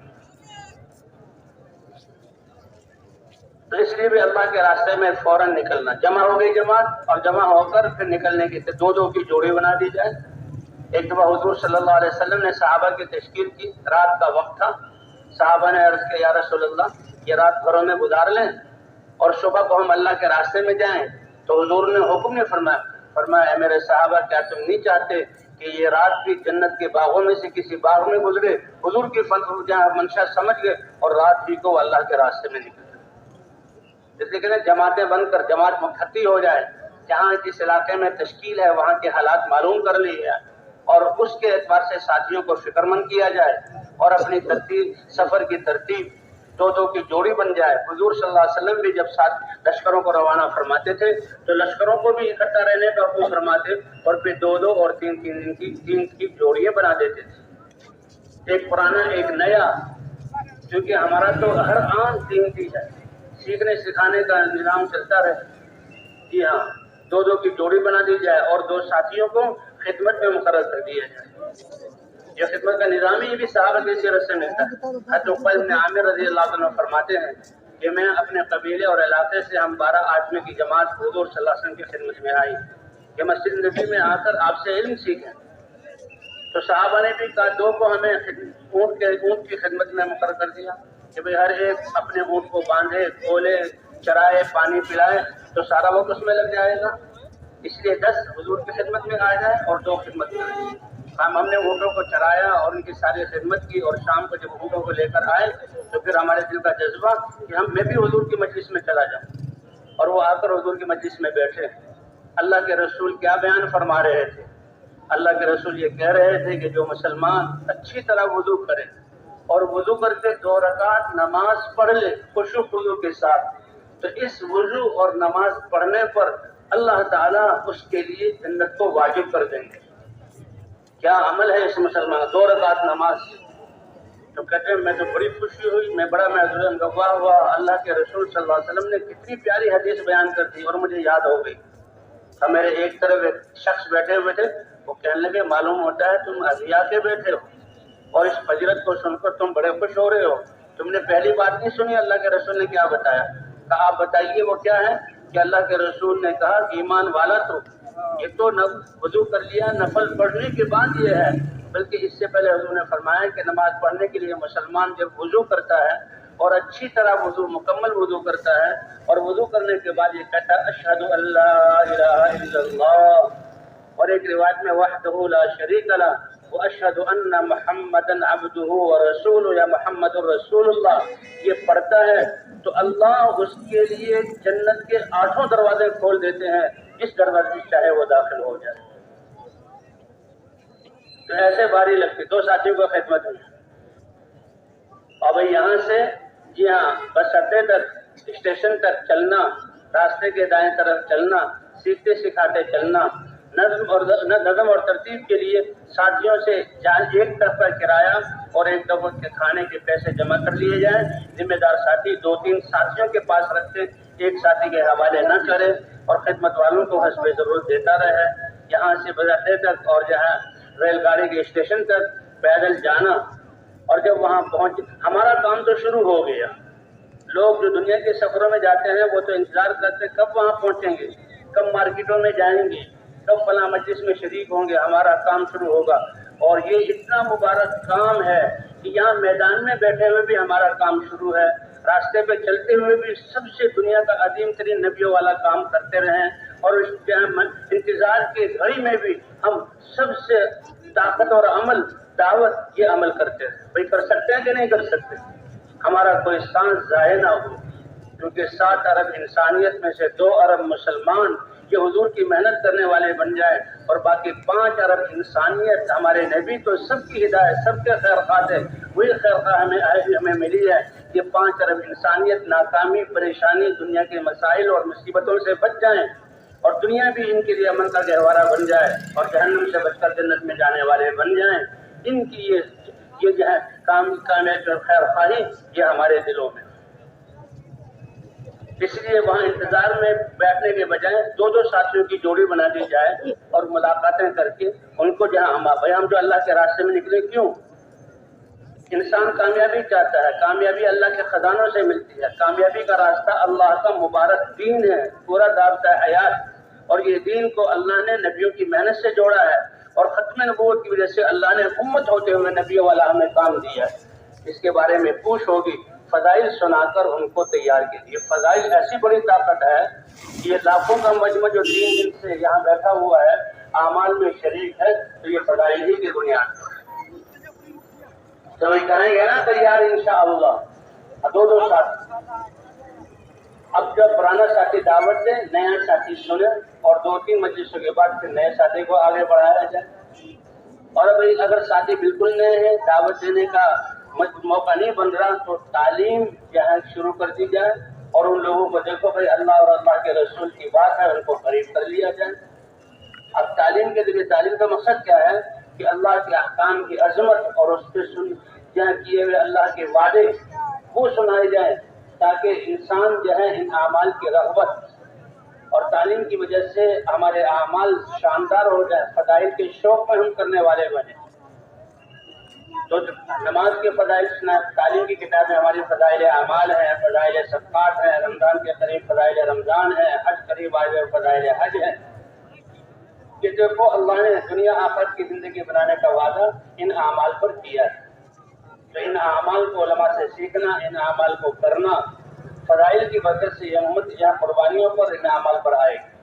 تو پھر تعلیم کر کے یہ نہیں کہ تعلیم کرا کر دعا کر دی، بلکہ یہی کہ یہ اعمال ہماری زندگیوں میں کیسے آ جائیں، اس کے لیے حضور صلی اللہ علیہ وسلم والی محنت کی ضرورت ہے، اور یہ محنت ختم نبوت کی وجہ سے ہمارے دل میں ہے، ان کو بتایا جائے کہ اسی لیے ہم اللہ کے راستے میں نکلے۔ اب اس سواری کے آ جانے پر 2 ساتھی خدمت میں وہ ٹکٹ لے لیں، اور جہاں سے بس ہے تو بس والوں سے بات کریں کہ لمبا سفر ہے، نماز کے لیے آپ نے روکنا ہوگا، اور دوران سفر اللہ کو ناراض کرنے والی آوازیں اور چیزیں، اس سے جو ہے ہم بچنا ہوگا۔ اس سفر میں تو کوئی حادثہ پیش آ جائے، اللہ حفاظت سے رکھے، تو ان سے نماز کے بارے میں بات کی جائے، اور اسی طرح ریل گاڑی میں ٹکٹ لے کر ہر ساتھی کو اس کا ٹکٹ دے دیا جائے، اور گاڑی آئے تو ایک ساتھی جائے جس ڈبے کا ٹکٹ ہو اس میں سوار ہو۔ جیسے چلنے میں دائیں طرف چلنا ہے اور نگاہوں کی حفاظت کرنی ہے، اور نماز میں خوش و خضو آنے کے لیے اور زندگی کے پاکیزہ ہونے کے لیے ہمیں نظروں کی حفاظت کرنی ہوگی، کیونکہ یہ نظر شیطان کے زہریلے تیروں میں سے ایک تیر ہے۔ اس نے دکان دکھائی، اس نے بازار کا نقشہ دکھایا، اس نے کھیتوں کے منظر دکھائے، اس نے بہترین بلڈنگیں دکھائی، گزرنے والی آنکھوں کے ذریعے ان کو دیکھا، پھر نماز میں وہی ریل چل رہی۔ اس لیے یکسوئی پیدا کرنے کے لیے، اللہ کا دھیان جمانے کے لیے نظروں کی حفاظت کرنی ہوگی، خاص طور پر جب اللہ کی طرف بلانے والے، تو راستے کی ایک طرف 2 ساتھی ہو کر نظروں کی حفاظت کی بھی نہیں جھکانے کے ٹھوکر لگے، اور ایسے دائیں بائیں طرف دیکھنا کہ فوراً دل میں وہ نقشہ آتا رہے، اور پھر نماز کے وقت ہمارا جہاں وہ نقشہ دہرانا گھومنا شروع ہو جائے، کسی نماز میں خیال نہیں آتا، نماز میں توجہ نہیں جمتی، بھئی اب ساری دنیا کی چیزوں کو دیکھ رہے ہو، تو اللہ کے راستے میں نکل کر تو زبان کو بھی، آنکھ کو بھی، کان کو بھی اور دماغ کو بھی دنیا کی چیزیں اور دنیا کی باتوں سے بند کرنا ہے، اور اللہ کی عظمت، ایمان کی باتیں، آخرت کے تذکرے، اللہ کا دین، نبی کی عظمت، ان چیزوں کے لیے اور نئی دین کی محنت، اس کے لیے ان دروازوں کو کھولنا ہے، تو پھر دل میں اس چیزوں کا نور آئے گا۔ گاڑی میں سواروں بسم اللہ کے ساتھ دائیں پاؤں سے دعا پڑھیں۔ سفر کی دعائیں، بسم اللہ توکلت علی اللہ ولا حول ولا قوت الا باللہ، اللہم انت صاحب السفر والخلیفۃ فی الاہل والمال، اللہم ہون علینا سفرنا ھذا واطوی عنا بعدا۔ کون سا وہ عمل ہے جس میں حضور نے دعا نہ بتلائی،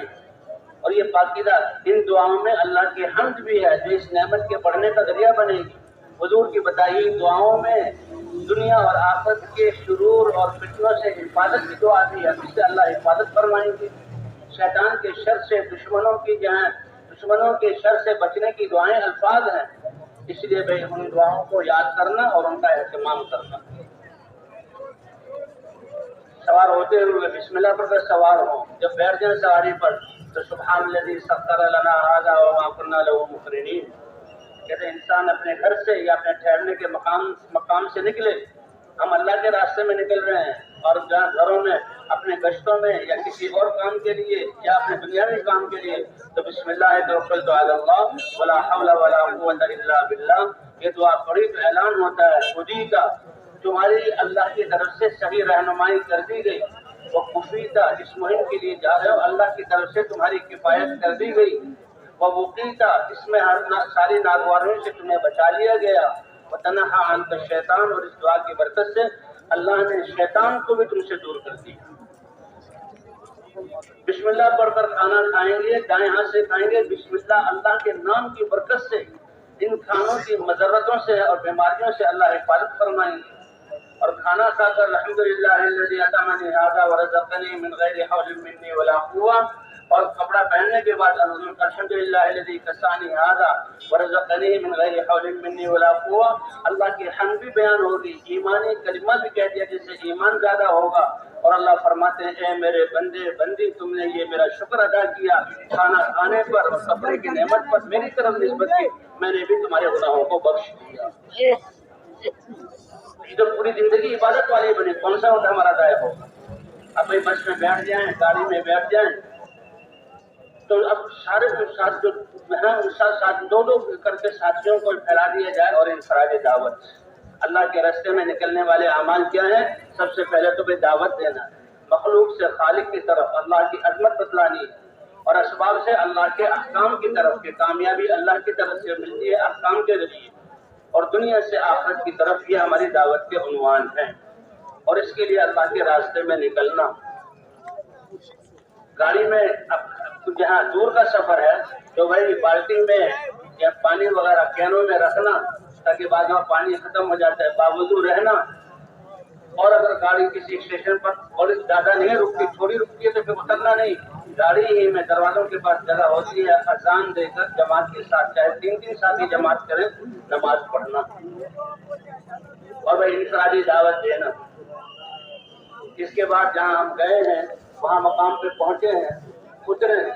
تو سواریوں جیسے یہاں سے پیدل چلیں اسی طرح دو پر اسٹیشن ہو تو وہاں سے بھی پیدل جائیں اور مسجدوں تک ہم جائیں۔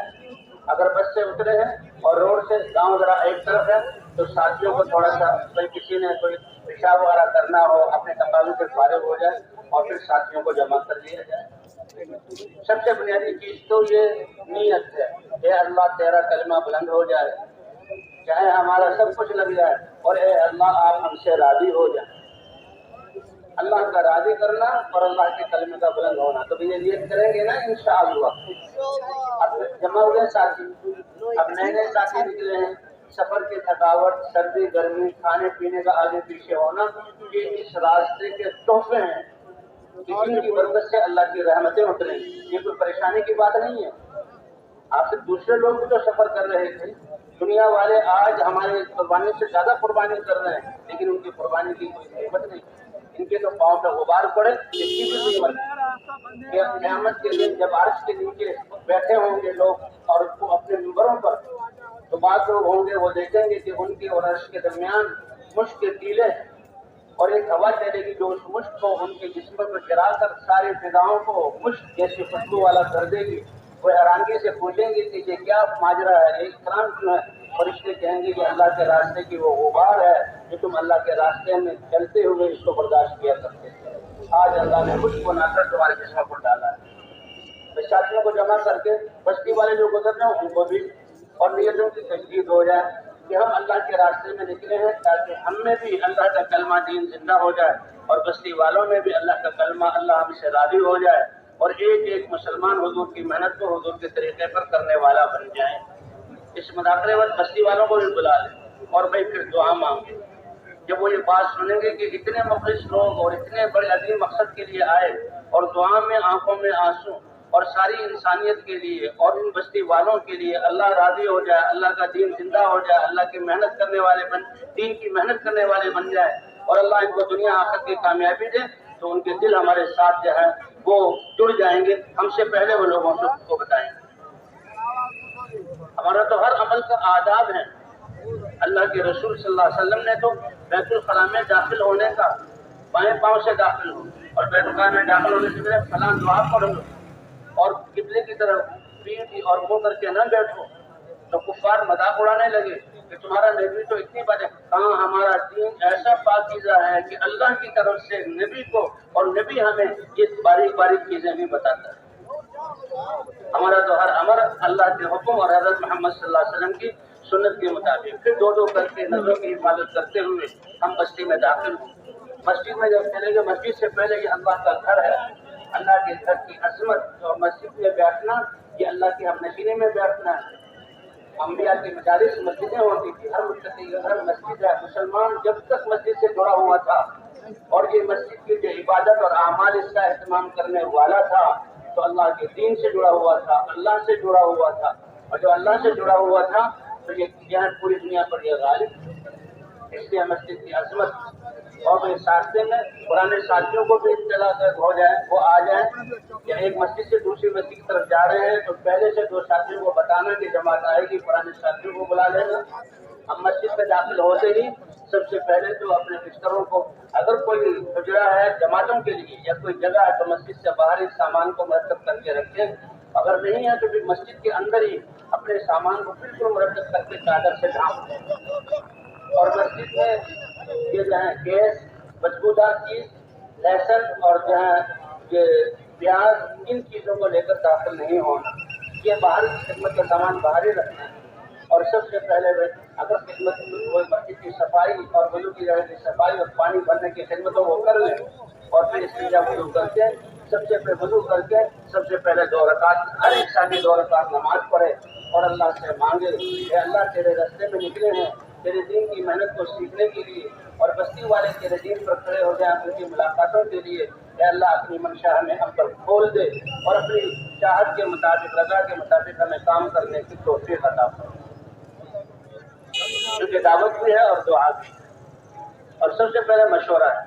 بھائی پرانے ساتھی بھی اگر آ گئے ہیں تو بیٹھ جائیں تو بڑے تواضع اور نرمی والے انداز کے ساتھ اپنے حالات ان کو بتا دیں اور ان سے وہاں کے حالات پوچھیں،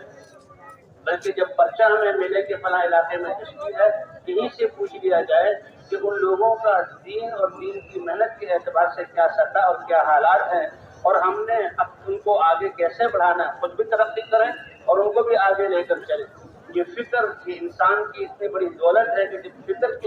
فکر کو اللہ کے دین کے لیے لگائے گا اللہ راہیں کھولے گا۔ اس لیے مشورہ ہے کہ ہماری عقل اور فکر یہ صلاحیت اللہ کے دین کو زندہ کرنے کے لیے لگے تو مشورے کی برکت سے اللہ دلوں کو بھی جوڑیں گے اور ساتھ ہی آپس میں ایک دوسرے کے موافق بھی ہوں گے اور اللہ اس مشورے کی برکت سے ہماری سمجھوں میں برکتیں عطا فرما کر دین کی محنت کی راہیں کھولیں گے۔ اللہ کا وعدہ ہے وہ لوگ جو اپنی صلاحیتوں کو جان اور مال کو ہمارے کلمے کے بلند کرنے کے لیے لگائیں گے ہم سارے اپنے تک پہنچنے والے سارے راہوں کو دکھلا بھی دیں گے اور سمجھا بھی دیں گے اور ان پر چلا کر مقصود تک پہنچا بھی دیں گے۔ والذین جاہدوا فینا لنہدینہم سبلنا وان اللہ لمع المحسنین۔ اور سب ساتھیوں سے رائے لی جائے، ان سے ان کے حالات بڑی نرمی سے پوچھے جائیں اور انہیں پر ڈالا جائے، دیکھو بھائی ہمارا یہاں آنا اس لیے ہے کہ بستی کے 100% مرد اور عورت اپنے اللہ کے دین کی محنت کو کرنے والے بن جائیں اور اللہ کے احکام پر چلنے والے بن جائیں۔ اس کے لیے آپ فرمائیے کیا کرنا چاہیے؟ ان پر یہ سوال ڈال کر ان کو بھی اس طرح متوجہ کر دیں، وہ بھی اپنی فکر کو لگائیں۔ ذمہ دار سارے ساتھیوں سے پوچھے، یہ مشورہ اللہ کا حکم ہے، حضرت محمد صلی اللہ علیہ وسلم کی یہ مبارک سنت ہے اور سارے ساتھیوں کی جوڑنے کے لیے اور کوشش یہ ہو کہ ساتھی کسی عمل پر متفق ہو جائیں، اگر متفق نہ ہو تو بھائی جن کی رائے کے مطابق فیصلہ ہوا ان کو تو اکرام ہو گیا، ذمہ دار کی اور باقی ساتھیوں کی جن کی رائے کے مطابق عمل نہ ہوا ان کی دلداری کے لیے بھی دلداری والا معاملہ کریں تاکہ ساتھی جڑے رہیں، اور جن ساتھیوں کی رائے پر عمل ہوا وہ اللہ سے دعا کریں کہ اللہ اس رائے میں میری نفس کی شرارت جو ہے وہ شامل نہ ہو، اگر ہے تو اس کام کو ساتھیوں کو اور بستی والوں کو اس سے محفوظ فرما، وہ خوش نہ ہو، اور اگر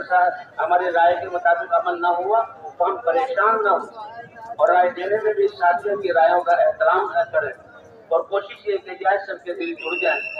اور بھائی اس کے بعد سارے ساتھیوں کو یعنی 2 ساتھیوں کو مسجد میں چھوڑ کر کے آنے والوں کو سنبھالیں، باقی سارے ساتھیوں کو پورے یہاں بستی میں کرایا جائے، ملاقاتیں کی جائیں۔ عام لوگوں سے ملنا اسے عمومی ملاقاتیں اور عمومی گشت کہہ دیتے ہیں، خواص سے ملنا اس کو خصوصی گشت کہہ دیتے ہیں۔ اس لیے بھائی اب بھی یہ نفل پڑھ کے پھر جہاں نکلے، اگر رہبر ساتھ ہوں تو بہت اچھی بات، بستیوں میں داخل ہو اس کے دروازے کے ساتھ سب سے پہلے تو دین کے خواص کون ہیں، ان میں دین کے اعتبار سے خواص ائمہ مساجد ہیں ان سے بھی ملنا ہے، جی ہاں، اور جو چودھری صاحب اور دیندار ہیں ان سے بھی ملنا ہے، اور علماء کرام کی خدمت میں بھی خاص طور پر جانا ہے، اور دنیا کے اعتبار سے بڑے تاجر یا بڑے عہدوں والے یا کوئی ایسے لوگ ہیں جو ماشاءاللہ رفاہی کاموں میں لوگوں کی مدد کرتے ہیں اور لوگوں میں توجہ ہیں، ایسوں سے بھی ملنا ہے، اور جہاں ہم نے عام لوگوں سے بھی ملنا ہے۔ اس مسجد میں آ گئے، اس اپنے کام کو اسی مسجد کے آس پاس ان لوگوں کا حق ہے اپنے کام کو مرکوز کریں، کام کو تقسیم نہ کریں، دوسری مسجدوں والے لینے آئیں ان سے کہنے بھی ہم اس مسجد گاؤں میں داخل ہو ان کے دروازے سے، بستیوں میں داخل ہو ان کے دروازے سے، یہ دروازے امام صاحب سے جا کے ملیں، اور علماء ان کی ملاقات کا وقت پوچھا جائے، اور علماء کے پاس جانے کے لیے جیسے ان لوگوں نے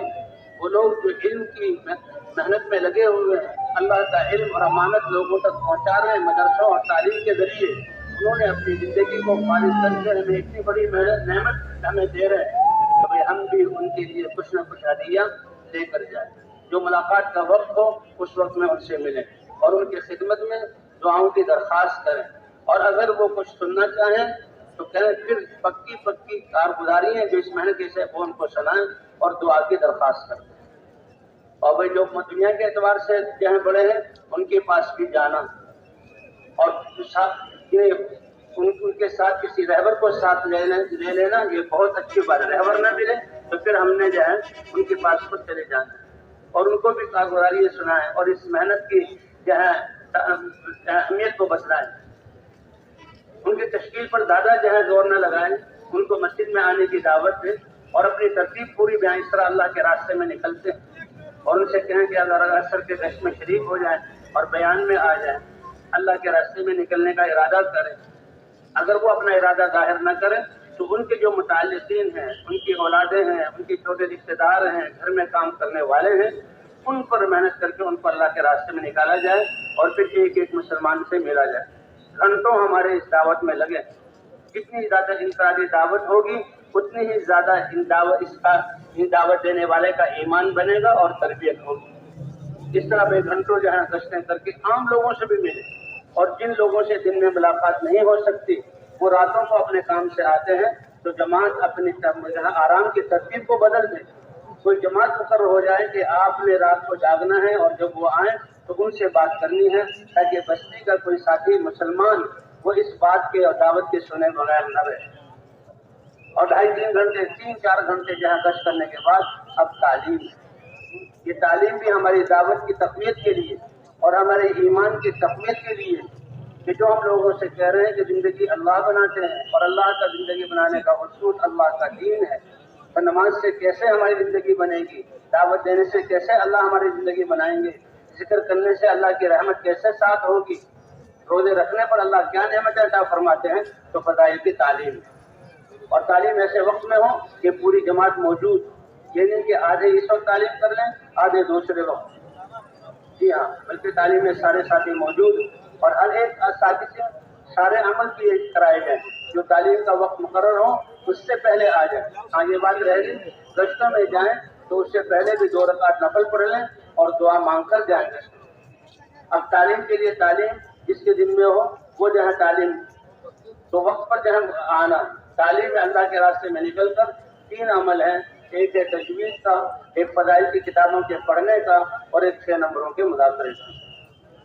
تجوید کا مقصد کیا ہے کہ ہمارا قرآن پاک کو پڑھنا صحیح ہو جائے۔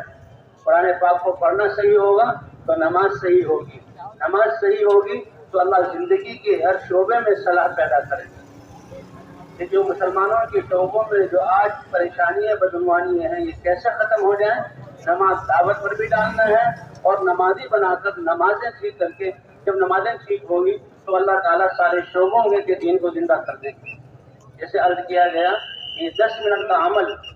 کہ انسان سر سے لے کر پاؤں تک اپنے اعضاء کو اللہ کے احکام کا پابند کرتا ہے، تو جس نے نماز میں پابند کرنا سیکھ لیا، یہ تاجر ہے اپنی تجارت میں، ذمہ دار ہے اپنے ذمہ داری میں، کارخانے والا ہے اپنی صنعت میں، اور حکومت والا ہے تو اپنی سیاست میں، اور عدالت والا ہے تو اپنے فیصلوں میں، پھر یہ اللہ کے حکم کو دیکھے گا اور نبی کے طریقے کو دیکھے گا۔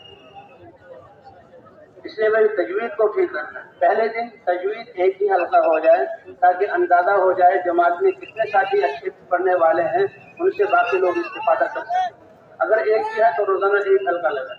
اگر 3-4 ہیں تو پھر 2-2 اور 3-3 ساتھیوں کی جوڑی بن جائے اور اس پر سورہ فاتحہ اور چند صورتوں کو دہرا لیا جائے۔ جس کو اللہ نے قرآن پاک صحیح پڑھنے کی نعمت سے بخشا ہے، نعمت کو عطا کیا ہے، تو وہ اپنے ساتھیوں پر رحم کھائے اور انفرادی اوقات میں لے کر ان کا کلمہ اور ان کے جو ہے یہ سورہ فاتحہ اور چند صورتیں انفرادی وقتوں میں ان کو یاد کرائے۔ اور بھائی جن کو اپنی کمی کا احساس ہو یہ بھی اب انفرادی وقت میں جو ہے ان کو غنیمت سمجھیں کہ ہماری جماعت میں کوئی سکھانے والا ہے، اپنی جو ہے صورتوں کو قرأت کو ٹھیک کریں تاکہ ہماری نماز اچھی۔ اور یہ 10 صورتیں کوئی نصاب نہیں ہے کہ سالوں بیت جائے تو 10 صورتیں ہی یاد ہیں، بلکہ قرآن پاک کا پڑھنا یہ مستقل ایک مقصود ہے۔ حافظ ہیں تو روزانہ 3 پارے پڑھیں، اب کم سے کم ناظرہ خواہ ہیں تو 1 پارے کی تجوید کے ساتھ تلاوت کریں، اور اگر پڑھنا نہیں آتا تو پڑھنا سیکھیں، بڑی بڑی صورتوں کو یاد کریں۔ تو بھائی تجوید ہے، اور تجوید کے بعد احادیث کو پڑھنا ہے۔ یہ احادیث میں اللہ کے واضح آیات ہیں، حضرت شیخ نے جو لکھی ہے، اور جو ہے اسی طرح جو حضور صلی اللہ علیہ وسلم کی احادیث ہیں، ان کو غور سے سننا۔ تو مقصد یہ ہے کہ معلومات زیادہ کرنا مقصود نہیں ہے کہ معلومات زیادہ ہو، پھر معلومات ہو عمل نہ ہو، تو بھئی یہ تو بہت بڑے خطرے کی بات ہے، بلکہ ان سے اللہ کے وعدے سے اور وعیدوں سے ہمارا دل اثر لینے والا بن جائے، فضائل کو سن کر اعمال کو صحیح کرنے کا شوق پیدا ہو جائے۔ جتنا شوق ہوگا خوشی سے جائیں گے۔ جیسے ایک آدمی کسی دفتر میں ڈیوٹی دیتا ہے، 29 دن وہ ہے کہ جس میں وہ ڈیوٹی کو پورا کرنے جاتا ہے، 30واں دن وہ ہے جس میں اس کو تنخواہ ملتی ہے۔ تو 29 دن کا جانا اور تنخواہ والے دن کا جانا، اس میں بالکل بہت زمین آسمان کا فرق ہے۔ تو اس سے کہیں زیادہ ہم نمازوں کی طرف آنے میں اور جو ہے مسجدوں کی طرف آنے میں، اللہ کے راستے میں نکلنے میں اور اللہ کے لیے جان اور مال لگانے میں اس سے کہیں زیادہ خوشی محسوس کریں، تو وہ جہاں فضائل کی تعلیم میں بیٹھنے سے ہوگا۔ اس کے آداب ہیں، بابدو ہو کر بیٹھے ہیں، تحیات میں کی شکل میں بیٹھے ہیں، غور سے سنیں، عمل کرنے کی نیت سے سنیں۔ فاستمع لما یوحی، اللہ جب اپنی نبی کو وحی بھیجتے تو حکم ہے کہ غور سے سنیے، ہاں غور سے سنیے، سننے کا حق ادا کریں گے تو اللہ اس کا نور عطا کر کے عمل کی توفیق بھی دے دیں گے۔ تعلیم کا مقصد یہی ہے کہ ہمارے علم اور ہمارے عمل ان میں دونوں میں جوڑ پیدا ہو جائے۔ اور بھائی فضائل یہ ایسے مجموعوں کو تو فرشتے جو ہیں ڈھونڈتے پھرتے ہیں، آخر میں اعلان ہوتا ہے کہ قوموا وغفر لکم قد بدلت سیئاتکم حسنات، کہ اس محض اس کی برکت سے اللہ نے تمہارے گناہوں کو بخش دیا، جی ہاں، اور تمہارے گناہوں کو نیکیوں سے بدل دیا گیا۔ پھر آخر میں 6 نمبروں کا مذاکرہ بھی ہو، ایک ایک ساتھی کھڑے ہو کر 6 نمبر۔ یہ پورا دین تو نہیں ہے لیکن ہر عمل میں ضروری ہے، کیونکہ سب سے پہلی بات کہ اللہ کرنے والے ہیں اور اللہ کے کرنے کا دستور اپنے احکام میں، تو ہر حکم میں لگنا کامیابی کے یقین سے، اور ہر حکم میں لگنا حضرت محمد صلی اللہ علیہ وسلم کے طریقے سے، اور ہر حکم میں لگنا فضائل کے علم کے شوق کے ساتھ اور مسائل کے علم کی خیر کے ساتھ، اور ہر حکم میں لگنا اس کی حفاظت کرنے کے لیے اپنے اخلاق کو اچھا بنانا، اور پھر اخلاص کی نیت سے۔ ایمان اور اخلاص دونوں جڑواں چیزیں ہیں، اگر اخلاص نہ ہوا تو زندگی بھر جہاد کرتا رہا، جان دے دی، اس پر اجر نہیں ملے گا، بلکہ آتا ہے سب سے پہلے جہنم کی آگ اللہ اس کے ذریعے دھوکیں گے۔ اللہ ہماری حفاظت فرمائے۔ اس لیے عمل کرتے ہوئے اپنی نیت سے ڈرتے رہنا ہے، اور نیت کا استحضار کرنا ہے کہ اس عمل کا باعث کیا ہے، لوگ میری تعریف کریں اور میری فلاں مقصد پورا ہو جائے، نہیں، کہ اللہ آپ راضی ہو جائیں، چاہے میری ساری جان اور مال اس کے لیے لگ جائے۔ اخلاص اور بھائی قربانی کے ساتھ کرنا، اعمال کو قربانی کے ساتھ کرنا۔ تو 6 نمبروں کا مذاکرہ، سب سے پہلے یہ صفات ہماری نماز میں آئی، اور نماز کے بعد باقی سارے اعمال میں دعوت دینا بھی، گشتیں کرنا بھی، اللہ کے حکم اور میں کامیابی کے یقین کی بنیاد پر ہو، حضور کے طریقے کے ساتھ ہو، علماء کے بتائے ہوئے علم کی خیر کے ساتھ ہو، فضائل کے شوق کے ساتھ ہو، اور اپنے اخلاق کی حفاظت کرنے کے ساتھ ہو، اخلاص کے ساتھ ہو، اور مجاہدے کے ساتھ۔ اب تعلیم کے دوران بھی تعلیمی گشت، دو ساتھی جیسے آگے پیچھے تھوڑی دیر کے لیے بازاروں میں جو لوگ بیٹھے ہوئے ہیں ان کی طرف بھیجنا اور ان کو بلانا کہ آ جاؤ، مسجد میں تعلیم ہو رہی ہے۔ دعوت تو ہم سے پہلے خوب ان کو دعوت دیں گے، اور دعوت دے کر ان کو آمادہ کریں گے، اور جتنا جماعت دن میں پھرے گی اور دعوت دے گی اور ان کو تیار کرے گی، اتنا ہی شام کو وصولی کرنا آسان ہوگا۔ تو دو ساتھی جو ہیں تو تعلیم کے وقت میں بھیج دیں، جو ساتھی آئیں تو تعلیم کرانے والا پھر ان کو ایک دو حدیث پڑھ کر بھئی یہ ہماری زندگی میں کیسے آ جائیں اور یہ اللہ کا دین کیسے زندہ ہو جائے، پھر اس محنت پر فضائل سنا کر ان کو آمادہ کیا جائے، اور ان سے جو ہے ان کو جو ہے ان سے ارادے کروائے جائے۔ اور بھائی ظہر کے بعد بھی جو ہے ساتھیوں کو نصرت کے لیے آمادہ کیا جائے اور ترغیب دی جائے، اور پھر گشتوں میں جایا جائے، اور اگر گشتوں کا موقع نہیں ہے تو پھر دو ساتھی ہو کر جو ہمارے اعمال ہیں ان کو سیکھنا، 6 نمبر، ان کے فضائل، ان کا مقصد، اسی طرح جہاں وضو اور جو ہے نماز یہ جو ہے انفرادی طور پر ہوں، اور باقی جو ہمارے اعمال ہیں، انفرادی دعوت دینے کے کیا آداب ہیں، عمومی گشت کے، خصوصی ملاقاتوں کے آداب ہیں، اس کا کبھی کبھی اجتماعی طور پر مذاکرہ کریں۔ اور بھائی ایک عمل ہمارا عمومی گشت کا ہے کہ پوری جماعت بن کر اور وہ عمومی گشت کے لیے جائے. جیسے عمومی گشت آداب کے ساتھ کرنا، اس کی اہمیت ایسی ہے جیسے ہماری زندگیوں میں ریڑھ کی ہڈی ہوتی ہے. یہ ریڑھ کی ہڈی پر سارے جسم کی نقل و حرکت ہے. اب یہ گشت آداب کے ساتھ ہو، اس کا مشورے سے جہاں وقت مقرر ہو جائے اور ساتھی مقرر ہو جائے، اور جو گشت کی ترغیب اس کے لیے، تو گشت کی جو ترغیب اثر کے بعد دیکھا جائے کہ لوگ کس نماز سے پہلے ملیں گے، ان کے پاس جایا جائے اور گشتوں کے ذریعے جمع کر کے پھر مغرب کے بعد جو ہے بیان کر کے اور ان کو تشکیل پر آمادہ کیا جائے. جس کے دن میں ترغیب گشت ہے تو وہ 6 نمبر بیان نہ کرے. یہ 6 نمبر بیان کرنے کا وقت نہیں ہے. 6 نمبر بیان کا ایک تو فجر کا بیان ہے، بڑی اہمیت سے پورے 6 نمبروں کو ہم بیان کریں، یہ بھی ہمارا بیان ہے، اور بھرپور تشکیل کریں. اور مغرب کے بعد بھی 6 نمبروں ہی میں ہم نے رہنا ہے، 6 نمبروں کو بیان کرنا ہے اور اس پر ان کی تشکیل کرنی ہے. 4 مہینے کی بھی، چلے کی بھی، 6 روزے کی بھی،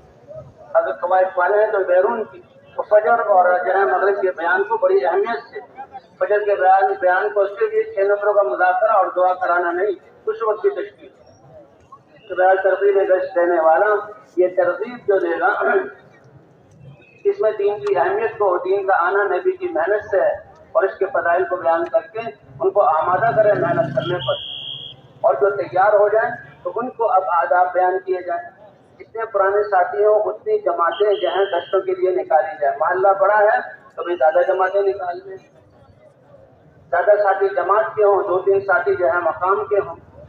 ایک اس میں رہبر ہو، ایک متکلم ہو، ایک ذمہ دار ہو. ذمہ دار کا سب کا کام جوڑ کر چلنا ہے، رہبر کا کام ساتھیوں سے ملانا ہے. تو اللہ کا پیغام لے کر جا رہے ہیں، اللہ کے رسول کا پیغام لے کر جا رہے ہیں اللہ کی طرف سے، اور اللہ کے بندوں کی طرف لے کر جا رہے ہیں. لیکن گشت جتنے آداب کے ساتھ ہوگا تو نکلنے والوں کی تربیت بھی ہوگی، اور جن علاقوں میں گشت ہو رہا ہوگا آداب کے ساتھ، وہاں کے فضاؤں کو اللہ بدلیں گے. اور خدا نہ خواستہ اگر گشت میں جو ہے سنجیدگی نہ ہوئی اور آداب کا لحاظ نہ ہوا تو پھر فتنوں کے دروازے کھلیں گے. اللہ ہماری حفاظت فرمائے.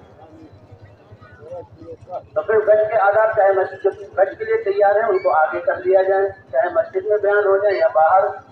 کہ بھائی ذکر کرتے ہوئے چلنا ہے، اور ذکر میں آواز بہت اونچی نہیں کرنی، نہ ذکر خاموش راستے کے دائیں طرف چلنا ہے، نگاہوں کی حفاظت کرتے ہوئے چلنا ہے. متکلم نے بات کرنی ہے، ہماری بات اعلان کی، متکلم کی اور بیان یہ کی کہ اللہ نے سارے انسانوں کی کامیابی اپنے مبارک دین میں رکھی ہے، اور دین کا آنا اللہ نے نبیوں کی محنت سے جوڑا ہے. اور حضرت محمد صلی اللہ علیہ وسلم کے ختم نبوت کے صدقے سے یہ محنت اللہ نے ہر کلمہ گو کو دی ہے. اس کے بارے میں بات چیت ہو رہی ہے، تشریف لائے، نقد تیار کر کے لائے. ایک بڑی رہبر ہوگا بستی والوں میں جو سنجیدہ ہو، اور بڑے جو ہیں سنجیدگی کے ساتھ لوگوں کو بلائے اور جماعت والوں سے ملائے. ذمہ دار ساتھی جوڑ کر چلے، اور یہ جماعت دائیں طرف چلے. گھر کے سامنے کھڑے تو ایک طرف کھڑے ہو تاکہ ہماری نظر اندر نہ جائے. اور بھائی دکاندار سے بات کرنی ہے تو اس کو اپنے کام سے فارغ کر دیا جائے. بہترین متکلم وہ ہے جو مختصر بات کرے اور نقد تیار کرے. اس لیے جو متکلم کی بات ہے مسجد میں ساتھیوں کو سکھائی جائے. اگر نئے ساتھیوں کو مقرر کیا ہے، اگر وہ کمی بیشی کرے تو اس کو بتا دیا جائے، ورنہ ذمہ دار ساتھی خود یا دوسرے ساتھی کو بھی مقرر کر سکتے ہیں. اور بھائی اس طرح نقد لایا جائے. پون گھنٹہ یا گھنٹہ تو گشت ہو، لیکن آج کل بہت تھوڑا وقت ہے، تو اتنا وقت کہ ساتھی واپس آ کر وضو کر کے تکبیر اولیٰ کو شامل ہو جائیں. اب ساتھیوں کو جمع کر کے بھی اللہ نے کتنا بڑا کام دیا تھا، کرنے والے ہم جیسا حق ہے یہ وہ ادا نہیں ہو سکا. یہ کوئی سرسری اور یہ روٹینی بات نہیں ہے، یہ حقیقت ہے. اپنے اس کام کی کمی پر ندامت کرتے ہوئے واپس آئے. اور بھائی گشت کے نکلتے ہوئے 1 یا 2 ساتھی جو ہیں وہ ذکر میں بٹھا دیں. ذکر کرنے والا تسبیح کرے، دعا میں لگے، قرآن کی تلاوت کرے. اگر مغرب کے بعد گشت ہو رہا ہے تو نفلیں بھی پڑھ سکتا ہے، اللہ سے مانگنا ہے. اور بھائی ساتھی کو اگر جو ہے پرانے ساتھی زیادہ ہیں 2 یا 3 گشت جیسے زیادہ بھی گشت کی جماعتیں نکالی جا سکتی ہیں. اور بھائی استقبال کے لیے بھی اگر مسجد میں داخل ہونے کے راستے کئی ہیں تو 2-3 جگہ استقبال کے لیے جو ہے، اور ایک ساتھی بیٹھ کر بات کرے. بیٹھ کر بات کرنے والا 6 نمبروں کی بات، اور ہر نمبر کے لیے اللہ کے راستے میں نکلنا مشقت. ہر 5-7 منٹ کے بعد کہ یہ جو ہے ایمان ہمارا بنے گا اللہ کے راستے میں نکلنے سے. ہر نمبر پر جو ہے دعوت اور محنت کو سمجھایا جائے، اس کے فضائل، تاکہ ہر آنے والا یہ سمجھے کہ بھئی یہ جماعت والے تو ہمیں کسی محنت پر کھڑا کرنے کے لیے آئے، اور اتنے فضائل بیان کریں کہ جو ہے بیان کو مغرب تک پہلے مجمع کو نہ چھوڑا جائے، بلکہ اتنی دیر پہلے جسے وضو کر کے جو ہے وہ آ سکے اتنا پہلے ان کو چھوڑا جائے۔ اور ویسے مغرب کے بعد بیان ہے، اس کے دن میں بیان ہو، وہ بیان کرنے والا بھی اللہ سے مانگے ساری جماعت کی فکر ہو، اور 6 نمبروں میں بیان کرے، اور تشکیل میں وہی نقد اللہ کے راستے میں جماعت کے نکلنے کا مقصد کہ نئی تشکیلیں وجود میں آ جائیں، جی ہاں نقد جماعتیں نکل جائیں، اور اسی طرح نکلنے کے بعد جو باقی بچے ہیں ان کو مقامی کام سمجھا کر اپنے سامنے کام کروا کے ان کو مقامی کام پر کھڑا کر کے پھر آگے جانا ہے۔ اور بھائی راتوں کو اٹھ کر اللہ سے مانگنا، اس کام کے 2 حصے ہیں، دن پر انسانوں پر محنت کر کے انسانوں کو جو ہے اللہ کے راستے میں نکلنے کے لیے تیار کرنا، اور راتوں کو اللہ سے اٹھ کر مانگنا کہ اللہ کی رحمت متوجہ ہو، جن سے بات جن کے نام لے لے کر دعا کرنا۔ اب اس کا اہتمام کریں گے نا انشاءاللہ۔